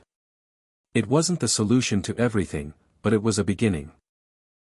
"You're not a lost cause, Jason," Max said, his voice steady but filled with conviction. "You're not alone in this. And we can work through this together. But you have to be willing to take the first step. No one's going to fix you. But you can start by letting people in. And I'm here to help you with that." Jason didn't say anything for a while, but for the first time in what felt like forever, Max saw a glimmer of hope in his eyes. The walls hadn't completely come down, but they had started to crack. Max stood up and looked down at Jason, offering him a hand. "Come on, let's go back to the shelter. We'll figure it out together. But you don't have to do it on your own." Jason looked at Max's hand for a moment before slowly reaching out to take it. It wasn't a huge leap, but it was something. As they walked back to the shelter together, Max felt a sense of relief. The road ahead was still long, and Jason had a long way to go, but this was the turning point. This was the moment that would shape everything to come. The next few days felt different. Max couldn't quite put his finger on why, but something had changed between him and Jason. After their talk in the park, Jason had been more present at the shelter. He wasn't talking a lot, but he was showing up. And that, in itself, was a step forward. It wasn't much, but Max could feel it, a shift, a subtle but important change. Max was starting to believe that Jason was finally starting to trust him, even if just a little. The kids had all been assigned new tasks in the program. They had been split into smaller groups for different workshops, and Jason was now working with a group focused on financial literacy. Max had carefully chosen the group for him. He knew that Jason had a lot of potential, but he often felt like he had no control over his own life. Teaching him how to budget, save, and set financial goals felt like it could be empowering. It could help Jason see that he wasn't as powerless as he thought. As the group session started, Max watched from the back of the room, his arms crossed. Jason had his head down, scribbling notes quietly, while the other kids chatted around him. He wasn't engaging in the conversation much, but that wasn't unusual for him. Max had learned to recognize the small signs of progress, even if it was just showing up and participating in the group, even in silence. But halfway through the workshop, Max saw something that surprised him. Jason had started answering some of the questions. At first, his responses were short, but then, he spoke with more confidence, explaining how he had learned a few things from his mom about budgeting when he was younger. His words were matter-of-fact, as though he had some personal experience, but it was clear he hadn't been given much opportunity to apply those lessons. The way Jason spoke about money felt raw. It wasn't just about numbers or savings, it was about survival. About the struggle of making ends meet when there was never enough to go around. "I used to help my mom with the bills," Jason said, his voice quieter than usual, but steady. "She was always working, so I learned how to make sure we had enough. I'd always figure out how to stretch what we had, even if it wasn't much. You don't get to stop worrying about money when you're a kid. You just learn to make it work." Max heard the sincerity in Jason's voice, but he also heard the weight of everything Jason had endured. His mom's struggles, the way he had grown up in a world where he didn't have the same safety nets as other kids. It was clear that the topic wasn't just academic for Jason. It was personal. It was painful. The rest of the group was silent for a moment, sensing that Jason had opened up in a way he hadn't before. Max could see how the others were reacting to him, not with judgment, but with understanding. They weren't just classmates anymore. They were becoming a community. Max watched closely, but he didn't intervene. He let Jason speak. "It's just hard, you know." Jason continued, his voice shaky now. "I want things to be different, but I don't know how to make them different. I don't know how to get out of this cycle. I mean, I want to go to college, I want to get out of here, but how can I when I don't even know how to manage the little I have?" Max could feel the tension in the room. The air seemed thicker. The other kids were all paying attention to Jason now, the way they hadn't before. This wasn't just another workshop. This was a moment where Jason had allowed himself to be vulnerable. It was as though a switch had flipped in his mind. He had finally realized that he didn't have to hide his struggles from the others. They could understand him, just as he was. Max stood up and slowly made his way toward the group. He leaned against the wall, but he didn't say anything immediately. He let the moment hang there, giving Jason space to process his words. "Jason," Max finally said, his voice low but steady. "What you just shared is huge. You're not alone in this. We're all here, and we can help you get to where you want to go. It's not going to be easy, but I believe you can do it." Jason's eyes flicked up at Max, and for the first time, there was a hint of something different in his expression. It wasn't just skepticism or anger. It was hope. For a brief second, their eyes locked, and Max could see that Jason wasn't just listening. He was considering the possibility of a future where things could actually be different. A future where he could have more control, where he didn't have to keep struggling against a world that felt stacked against him. Max smiled gently, but he didn't push. This moment was Jason's. It had to be Jason's choice, when he was ready. After the workshop ended, Max took a few of the kids aside to check in. Jason was one of the last to leave, lingering by the door as if he were waiting for something. Max made his way toward him, giving him a few moments to gather his thoughts. "Jason," Max began, his voice casual but sincere. "That was a great contribution today. It's not easy talking about money, especially when it's tied to so much more than just numbers. You did well." Jason hesitated before nodding. "I've had to think about it a lot. Never had anyone teach me the right way to think about it before." Max smiled, feeling that familiar sense of pride he always felt when the kids took small steps forward. "I know it's hard, but you're on the right path. And don't hesitate to reach out if you need help with anything. Whether it's budgeting or just figuring out what your next step is." Jason looked at him, eyes thoughtful. "Thanks, Max. I appreciate it." Max's heart swelled. That small, simple acknowledgement meant more than anything else he could have heard. Jason wasn't completely there yet, but the wall had cracked, and Max could see a way forward, for both of them. Later that evening, as Max sat at his desk, reviewing the day's progress, his phone buzzed. It was a message from Rachel. "Hey, just wanted to let you know, Jason showed up to dinner tonight with a smile on his face.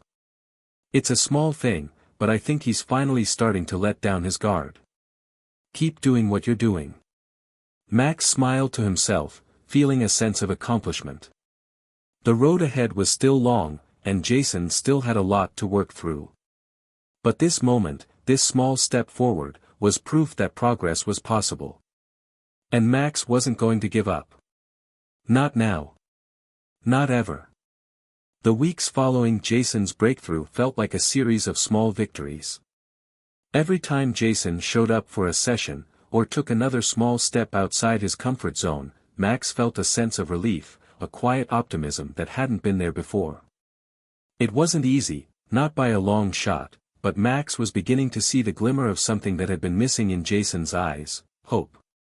But the real challenge came when an unexpected opportunity arrived, one that would change everything for Jason, and for Max as well. It was a typical Monday morning at the shelter when Max received an email that caught his attention. The subject line read, "Scholarship opportunity for teens, apply now." Max opened the email, his eyes scanning the details quickly. The scholarship was for a program designed to give disadvantaged teens the chance to attend a summer entrepreneurship camp. It was the kind of opportunity that could change the course of someone's life.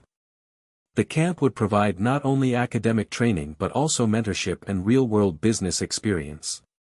The program promised to focus on developing skills in leadership, financial literacy, and innovation, all things that could benefit Jason in ways Max hadn't even imagined. It was too good to pass up. Max's mind immediately raced. This could be it, the opportunity that could push Jason further than anyone thought possible. The thought of Jason at the camp, learning, growing, and gaining new skills, made Max's heart beat faster. It felt like the perfect fit for everything Jason needed to get out of his head and into a space where he could dream about his future, a future that, up until now, had seemed so far out of reach. Max spent the next few hours reviewing the details of the scholarship and preparing a short application for the shelter. He knew that this wasn't something he could simply mention in passing to Jason. It was big, and it would require Jason's full buy-in. The program was highly competitive, and if Jason didn't want to take this chance, it wouldn't work. That evening, after the workshops and dinner, Max approached Jason in the common area. Jason was sitting on the couch, flipping through a book with a furrowed brow. It was the kind of quiet evening where everything felt still, as though the calm before the storm had settled in. "Hey, Jason," Max said, sitting down next to him. "I came across something today that I think you should know about. It's a scholarship for a summer camp. The camp is all about developing leadership, entrepreneurship, and financial skills. It's a huge opportunity for someone like you." Jason didn't look up immediately, but Max could tell he was listening. "Why would I want to go to a camp like that?" Jason asked, his voice guarded. "I'm not one of those kids. I don't have the kind of life that sets me up for something like that." Max smiled softly, knowing the words he was about to say had the potential to open a door for Jason that had always been closed. "Jason, you don't have to have it all figured out. You don't have to be from a certain background or have certain privileges. You have something a lot of other people don't have: determination, and the ability to push through when things get tough. I've seen it in you." Jason looked at Max for the first time, really looked at him, as if he were trying to see if Max meant what he was saying. It was the same expression Jason had worn when he first started coming to the shelter, wary, skeptical, but just a little bit curious. "You think I have what it takes?" Jason asked, his voice quiet. "I do," Max said without hesitation. "And this camp could teach you skills that will help you get where you want to go. It could give you the chance to see what you're capable of in ways you've never even imagined." Jason's eyes narrowed, still not entirely convinced. "And what do I have to do to get in?" Max pulled out the application form and handed it to Jason. "You'll need to write a personal statement about why you want to go and how this camp could help you. It's competitive, so you have to show them that you're committed. But I believe you can do it." Jason stared at the form for a long moment, his fingers tracing the edge of the paper. There was silence between them, the weight of the decision hanging in the air. "Why do you care so much about me going to some camp?" Jason asked, his voice a mix of curiosity and skepticism. "I mean, you don't have to do this. I'm just some kid you're trying to help out." Max took a deep breath, choosing his words carefully. "Because I believe in you, Jason. I see potential in you. And I think you deserve a chance to explore what you're capable of. Not because of where you've come from, but because of who you are and where you're headed. I'm just here to support you along the way." There was a pause, and for a moment, it seemed like Jason might brush it off, like he had so many other offers before. But then, slowly, he nodded. "All right," Jason said. "I'll do it. I'll apply." Max's heart swelled with pride. "I knew you would. And I'm here to help however you need, whether it's writing the statement or just talking through your ideas." Jason stood up, a hint of determination creeping into his expression. "I'm going to make this count." Max smiled. "I'm proud of you, Jason." Over the next few days, Jason poured himself into the application. It wasn't easy, and Max could see how much it challenged him. But with each passing hour, he saw a new side of Jason emerging, one that was willing to be vulnerable, to reflect on his life and his future in ways he hadn't before. Jason wrote about the challenges he'd faced growing up, about how he had always felt like an outsider, and how he wanted to break the cycle. But he also wrote about his dreams, the things he wanted to accomplish, the places he wanted to go, and the kind of person he wanted to become. When the application was finally submitted, Max couldn't help but feel a sense of accomplishment. It wasn't just about the scholarship, it was about what Jason had learned along the way. He had opened up. He had taken the first step towards something bigger than himself. Now, all they could do was wait. Days turned into weeks, and the tension in the shelter began to rise as the kids waited for responses from the scholarship program. Max could see the anxiety in Jason's eyes whenever he checked his phone or asked about the results. It was a silent kind of pressure, the kind that hung in the air, unspoken but felt by everyone in the room. Jason's usually quiet demeanor had taken on a new edge, as if he were waiting for something that could change the direction of his life. Max, too, was growing anxious. He wanted Jason to succeed, but he also knew that this was only one piece of the puzzle. No matter the outcome, Jason had already taken an important step.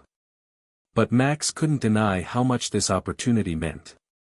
If Jason got in, it would be proof, not just to Jason, but to everyone around him, that hard work, resilience, and belief could break through even the toughest circumstances. It was late one Thursday afternoon when Max's phone buzzed with an unfamiliar number. The timing was impeccable, and Max felt a rush of anticipation.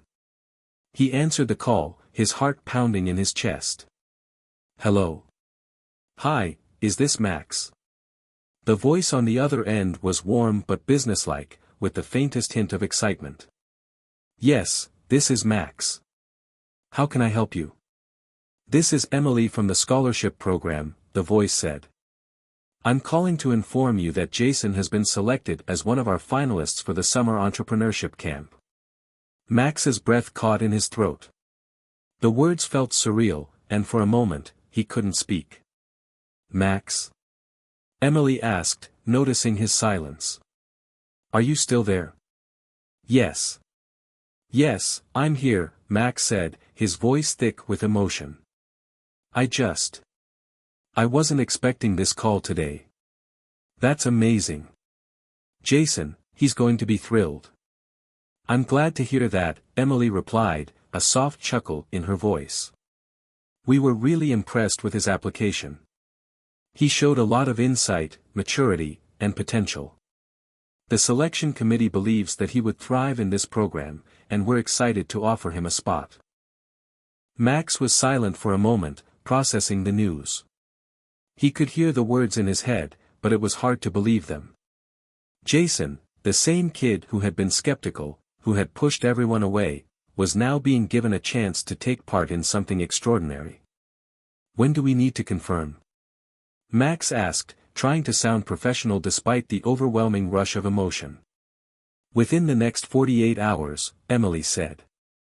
We'll need a confirmation of Jason's acceptance, and we'll send over all the details about the camp. But, of course, we're very excited to have him on board." Max could feel his heart swell with pride. "Thank you so much. I'll make sure Jason gets the message as soon as possible. I'm sure he'll be thrilled."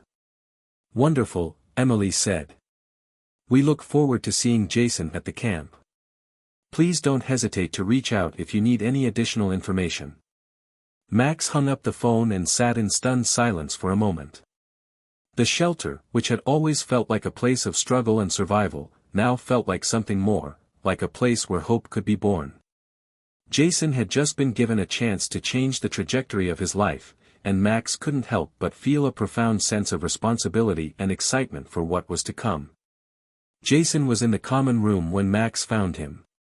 He was sitting at the table, absent-mindedly flipping through a book, but his eyes were distant, lost in thought. The tension in his posture was unmistakable, and Max knew exactly what was going through his mind. Jason was waiting. Waiting for news. For something that could give him the push he needed to move forward. Max walked over to him, his pulse still racing from the phone call. "Hey, Jason," he said, his voice calm but filled with anticipation. "I have some news." Jason looked up, meeting Max's eyes. "What's up?" Max smiled, the words spilling out before he could stop himself. "You got it, Jason. You were selected. You've been chosen for the summer entrepreneurship camp." Jason blinked, his face momentarily frozen in disbelief. "Wait, what? Are you serious?"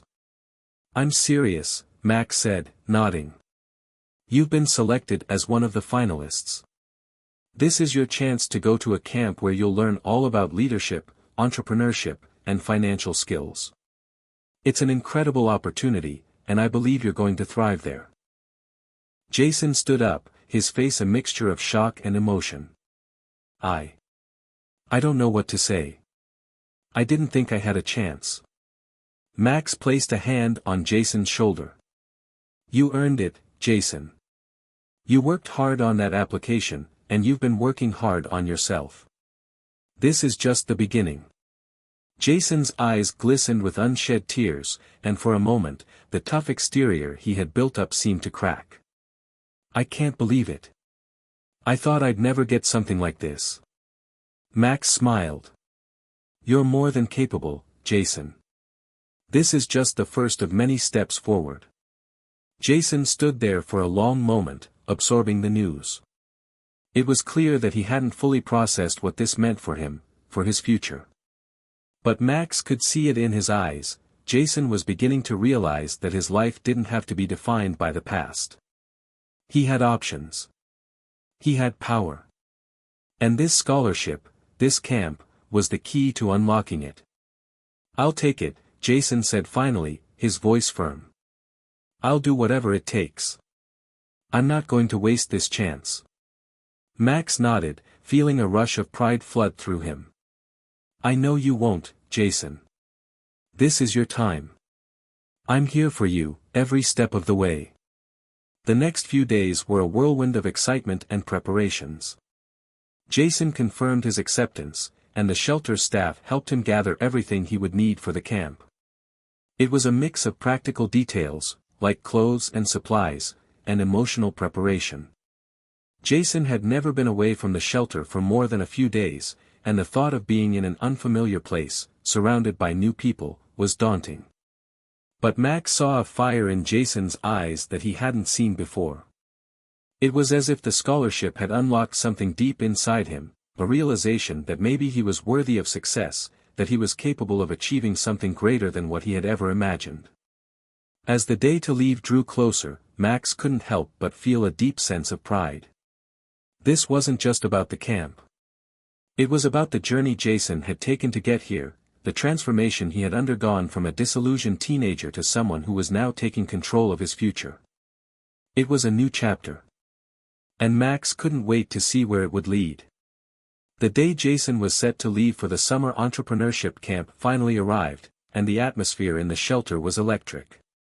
Jason's bags were packed, his documents neatly arranged, and his mind buzzed with nervous excitement. He had barely slept the night before, his thoughts racing with the possibilities of the future, a future that now seemed bright and full of promise. Max watched as Jason stood by the door, his eyes darting between the suitcase and the worn-out sneakers he'd worn for years. Jason was no longer the unsure, defensive teenager who had walked into the shelter months ago. There was a spark in his eyes now, a determination that was unshakable. He had come a long way, and this camp was only the beginning. "Are you ready?" Max asked, his voice steady but carrying the weight of years of experience in this work. He had seen many kids come and go, each with their own dreams and challenges. But something about Jason felt different. It was as if Jason had finally found a part of himself that had been buried beneath the layers of anger and self-doubt. Jason nodded, though his voice was quieter than usual. "I think so. I don't know. I'm just nervous, you know." Max smiled, a reassuring hand resting on Jason's shoulder. "That's okay. It's a big change, and it's normal to feel nervous. But remember, you've already come so far. You're ready for this." Jason let out a deep breath, trying to steady his nerves. "I just don't want to mess up. What if I don't fit in? What if they think I don't belong there?" Max could see the uncertainty in Jason's eyes, the vulnerability he still struggled to show. It reminded him of his own fears when he had taken risks, faced challenges, and stepped into the unknown. "Jason, you've got everything you need inside you to succeed. This camp is about growth, learning, and pushing yourself. It's okay to be nervous. That's just a sign that you care. But remember, you earned this. You belong there because you've worked for it."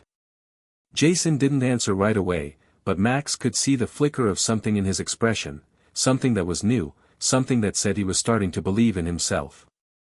As they drove to the camp, the landscape outside the car window seemed to change with every passing mile.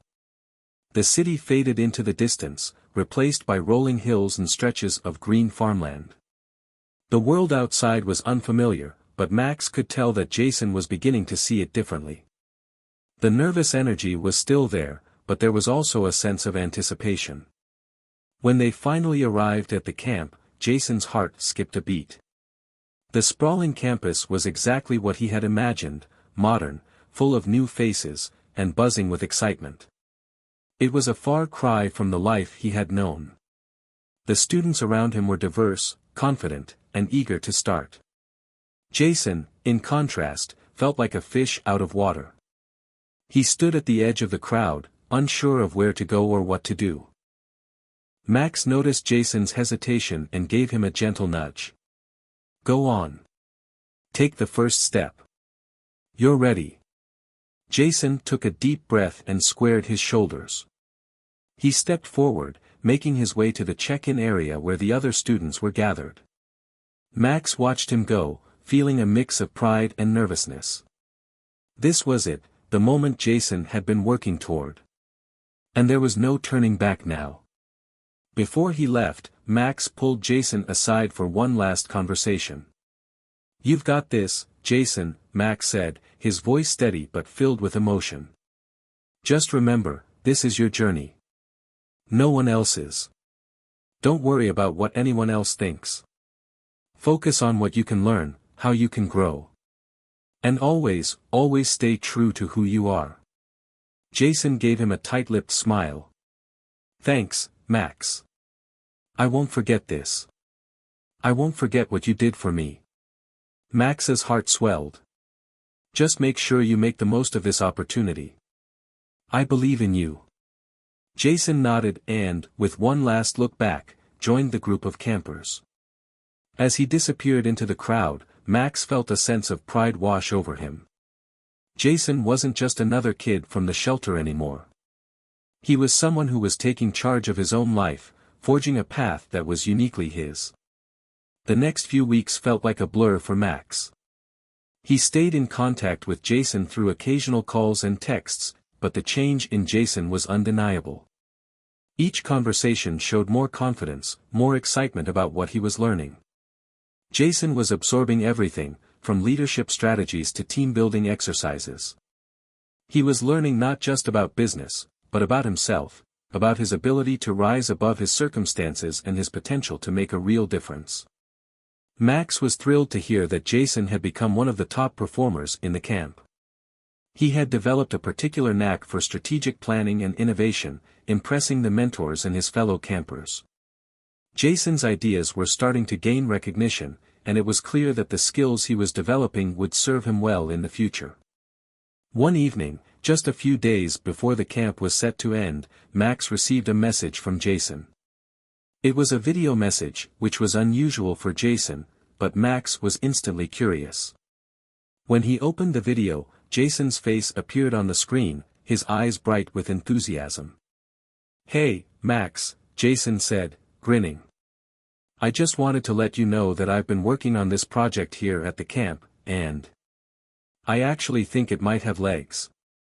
It's an idea for a community-based business that helps kids like me, who've been through tough situations, get access to mentorship, training, and job opportunities. It's something I've been thinking about a lot since I got here. I think it could really work." Max's breath caught in his throat. Jason had not only learned new skills, but he had also come up with a way to give back, a way to create change for other kids who were facing the same struggles he had faced. It was a moment that took Max's breath away. Jason wasn't just dreaming anymore. He was taking action. "I'm going to work on it more when I get home," Jason continued, his voice filled with determination. "But I just wanted to thank you for believing in me. I think this is just the beginning of something big." Max sat back in his chair, a smile spreading across his face. He had no doubt that Jason would succeed. The road ahead wouldn't be easy, but Jason now had the tools to face whatever challenges lay ahead.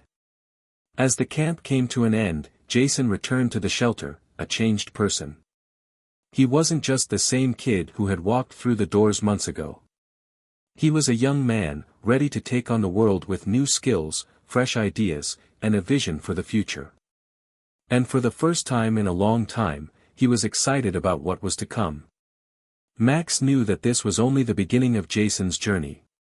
He had seen firsthand the kind of transformation that could happen when a person was given the right tools, the right support, and the chance to believe in themselves. Jason had taken that chance, and now, the world was at his feet. But most importantly, Max knew that whatever came next, Jason was ready. The shelter was quiet when Jason returned, the usual hum of activity now replaced by the soft murmur of people going about their day. The kids had their routines, and Max had his work, but there was a new energy that seemed to hang in the air now, especially around Jason. The boy who had walked into the shelter with a chip on his shoulder, suspicious of everyone and everything, was now someone who carried a quiet confidence. He had come back from the camp with more than just ideas. He had a mission. But Max knew that coming back to the shelter was only the beginning. The road ahead for Jason was still going to be challenging. The camp had given him the skills and the drive, but reality was far from a straight line. Jason would need more than just knowledge, he would need perseverance, patience, and an unshakable belief that he could overcome whatever obstacles came his way. Jason found himself in the same place he had been before, the small, crowded room with the same worn furniture, the same faded walls. But now, everything looked different. The place had changed in his mind. It was no longer just a shelter. It was a launching pad. This was the place where everything started to shift for him, and he knew he had to use it as a stepping stone, not a destination. He sat down with Max one afternoon in the common room, feeling the weight of the ideas he had gathered from the camp settle on his shoulders. It was time to take those ideas and turn them into something tangible. "I've been thinking a lot," Jason said, his voice steady but filled with the intensity of someone who had spent weeks imagining possibilities. "I want to start that community-based business I mentioned to you before. I think I can do it, I know I can. But I need help, and I need to figure out where to start." Max nodded, his face serious. "It's a big idea, Jason. But I believe in it. And I believe in you. We've got to be strategic, though. This can't just be a dream. You need a plan, connections, funding, and support. It's a lot to take on. Are you sure you're ready for this?" Jason didn't hesitate. "I'm ready. I've learned that I can't wait for someone to give me permission to chase my dreams. I've got to go out and make it happen." Max smiled. That's the spirit. All right. Let's start with a plan. Over the next few weeks, Max and Jason worked together on refining the idea. Jason spent time researching what kinds of resources existed for at-risk youth, how nonprofits were structured, and what kind of mentorship programs were already available. He started mapping out his vision, not just as a business, but as a movement, something that could help kids who had been in his shoes see that they could have more than just survival as an option. He wanted to create a place where kids could come, learn, grow, and find opportunities to succeed, just like he had. It wasn't easy.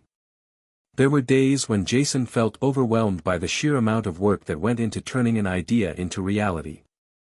There were moments when he wanted to quit, when he felt like the obstacles were too big, the challenges too daunting. He still struggled with doubts and insecurities, especially when he ran into roadblocks.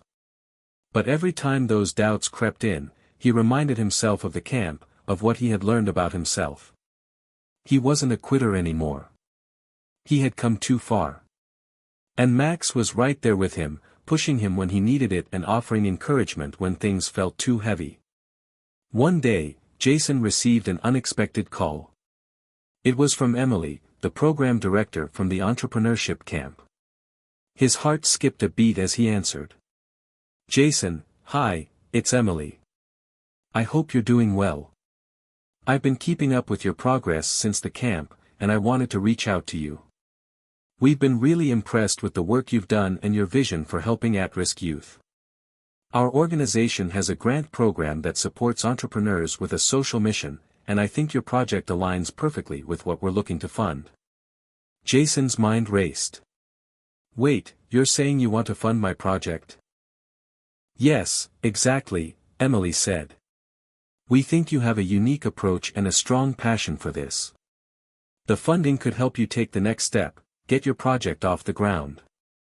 But of course, we'll need to discuss a business plan, your goals, and how you plan to implement it." Jason was stunned. He hadn't expected things to move this quickly. The idea he had been working on, the idea that seemed so far away just months ago, was now being taken seriously. This was real. "Thank you so much, Emily," Jason said, his voice tight with emotion. "This means more than I can say. I'm ready to do whatever it takes." "That's exactly the mindset we're looking for," Emily replied. "We'll set up a meeting to discuss the next steps, and we can help guide you through the process. I believe in your vision, Jason. Let's make it happen." The next few days were a whirlwind. Jason had to prepare for the meeting with the grant committee, refining his business plan and fleshing out details. Max worked with him, helping him structure his thoughts and ensuring that everything he presented was clear and professional. They practiced answering tough questions, going over potential risks, and thinking through what success would look like. Jason had never felt more focused. This wasn't just about proving something to himself anymore. It was about proving that kids like him could build something bigger than their pasts. He wanted to show everyone, including himself, that there was more to him than his circumstances. The meeting with the grant committee was set for the following week. Jason's nerves were on edge as he walked into the room, a team of professionals sitting on the other side of the table. But he was prepared. He knew his project inside and out, and he was ready to fight for it. Max couldn't be there, he had to stay back at the shelter to help with the kids, but he sent Jason a text just before the meeting. "You've got this, Jason. Stay calm, stay confident. Just remember, this is your vision. Own it." Jason read the message and smiled. He had come a long way, and he wasn't about to back down now. The meeting was intense, but Jason handled it with a calm that surprised even him. He explained his mission, the steps he had already taken, and how he planned to implement his ideas. The committee members asked tough questions, but Jason answered each one with conviction, offering thoughtful responses and showing his dedication. When the meeting ended, Jason was exhausted but hopeful. He had done everything he could. Now, all he could do was wait. That evening, as Jason walked back to the shelter, his phone buzzed. It was an email from Emily. I'm happy to inform you that your project has been selected for funding. We are excited to help you take this to the next level. Jason couldn't believe it. His dream was finally becoming a reality. There was no turning back now. The days after receiving the grant were a whirlwind of excitement, anxiety, and intense preparation. Jason felt the weight of his dream pressing down on him. This was the moment he had worked for, the opportunity to turn his vision into something real. But it wasn't just about the funding. It was about the people who were now counting on him, the kids at the shelter, the people who had believed in him, and the mentors who had guided him. Jason couldn't sleep some nights. His mind raced with ideas, plans, and worries. What if he failed? What if his business idea didn't work? What if he couldn't live up to the expectations? But the more he thought about it, the more he realized something important. This wasn't just about him anymore. This was about creating something that could help others, about giving back to a community that had given him so much. Every doubt, every fear, had to be faced, because the impact of what he was doing was bigger than just his success. It was about helping other kids like him, who had come from broken homes and tough situations, to see that they had options, that they had worth. Max noticed the change in Jason. The boy was focused, serious, and determined, but there was still a hint of nervousness in his eyes. Jason was used to being the one people overlooked, the one people didn't believe in. Now that he had a chance to prove himself, the pressure was mounting. One afternoon, Max pulled Jason aside, away from the bustle of the shelter. They sat on a worn bench outside, the sun beginning to set, casting long shadows over the cracked pavement. I can see it in your eyes, Max said gently. You're feeling the weight of this project, aren't you? Jason let out a deep sigh. Yeah. It's hard. I feel like it's all on me. What if I mess it up? What if I can't pull it off? Max smiled, his expression warm and understanding. Jason, you've already come a long way. You've worked hard to get here, and this opportunity. It's not just about your success. It's about you believing in yourself. You've got the skills, the passion, and the drive. But most importantly, you've got the heart to do this. It won't always be easy, but if you keep pushing forward, you'll find your way. Jason nodded, his eyes softening. I don't want to let anyone down. Especially you, Max. You've done so much for me. I don't want to mess this up. Max placed a hand on Jason's shoulder, giving it a firm squeeze. You're not alone in this. You've got me, and you've got the community that's already rooting for you. And Jason, the biggest lesson I've learned in life is that we're all going to stumble. We're all going to fail at some point. But failure doesn't define us. It's how we get back up, how we keep moving forward that matters. Jason looked up at Max, a mix of gratitude and determination in his eyes. Thanks, Max. I won't give up. With renewed confidence, Jason threw himself into the work. He spent hours meeting with business advisors, researching the ins and outs of nonprofit management, and fine-tuning the details of his project. His idea had evolved from a simple mentorship program to something much more ambitious, a full-scale initiative that provided not only mentorship, but job training, internships, and a support system for youth who needed it most. Jason was ready to launch the program. But before he could, there was one last thing he needed, a team. He reached out to a few of his peers from the camp, asking if they were interested in joining his cause. To his surprise, several of them were eager to help. They believed in his vision, and they had seen firsthand what kind of leader Jason had become. One by one, he gathered a small team of passionate individuals who were willing to lend their expertise and support to the project. With their help, Jason secured additional partnerships with local businesses that were willing to offer internships and job opportunities to the kids in his program. It was a huge step forward, a sign that Jason's idea was becoming a reality, and that others saw its potential as well. But even with a team in place and funding secured, there was still so much work to be done. Jason had to make difficult decisions, navigate the complexities of managing a growing organization, and learn how to lead effectively. There were setbacks, unexpected delays, funding issues, and moments of doubt. But Jason didn't let them stop him. Each time he faced a challenge, he reminded himself of where he had come from. He thought about the days when he felt like he had nothing, when he had no hope. And now, here he was, building something that could change lives. A few months into the project, the first mentorship sessions began. The kids Jason had been working to help were finally stepping into the program, eager to learn, grow, and build their own futures. Jason was there every step of the way, offering guidance, encouragement, and sometimes just a listening ear. He had become more than just a mentor, he was a role model, someone these kids could look up to. Max visited the program one afternoon, walking through the facility with Jason. The space was alive with energy, filled with kids working on projects, talking with mentors, and attending workshops. The walls were covered in motivational quotes and success stories, a reminder of everything that had been achieved so far, and everything that was still to come. Jason smiled as he watched the kids, his heart swelling with pride. "This is just the beginning, Max. We've got a long way to go, but we're on the right track." Max nodded, his eyes filled with pride. "I knew you had it in you, Jason. You've turned your dreams into something real. You've created something that will help so many people. I couldn't be prouder." That evening, Jason stayed late at the center, finishing some paperwork and reviewing the program's progress.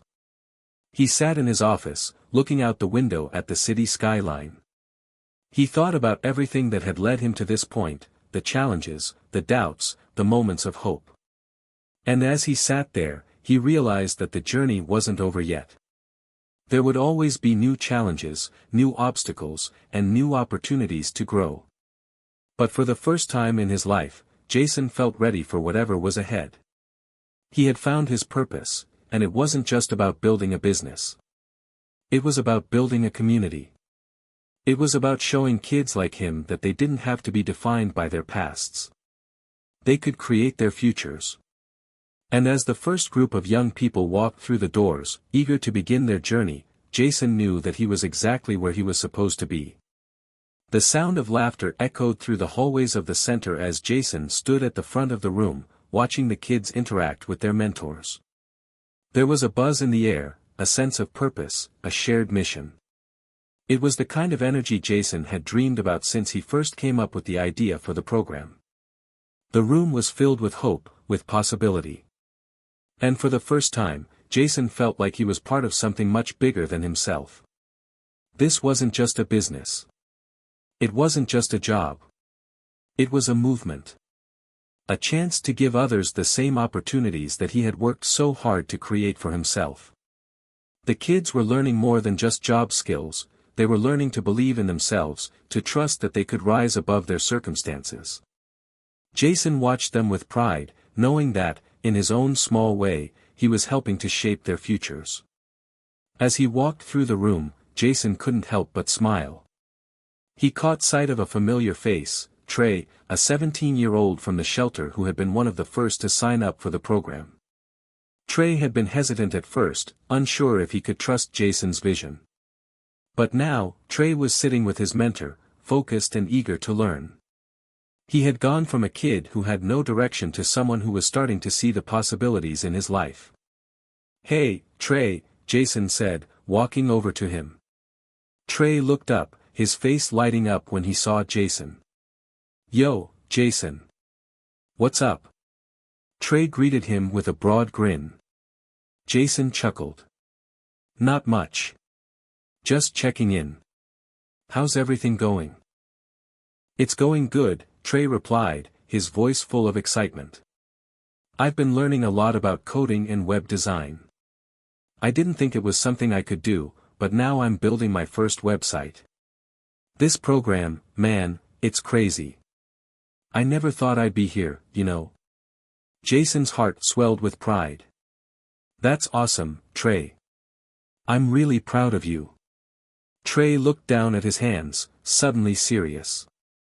I just want to make something of myself. I don't want to end up like the people who didn't have anything to offer me, you know.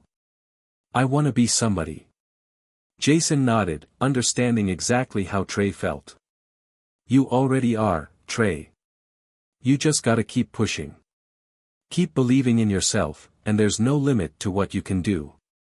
Trey met Jason's gaze, and for a moment, Jason could see the same spark in Trey's eyes that had once burned in his own. The spark of hope. The spark of possibility.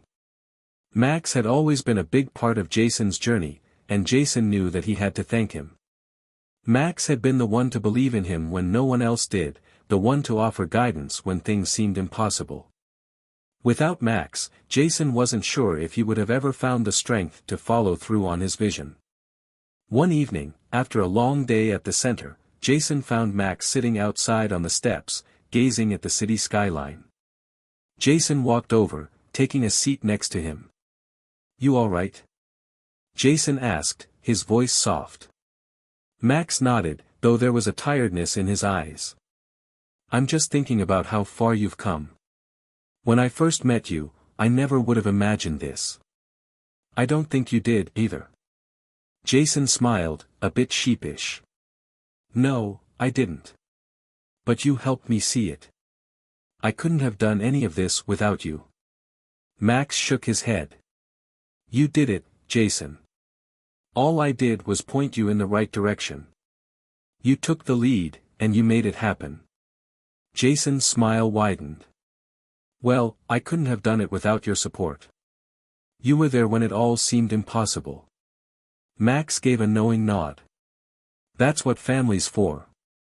Jason's heart warmed at the words.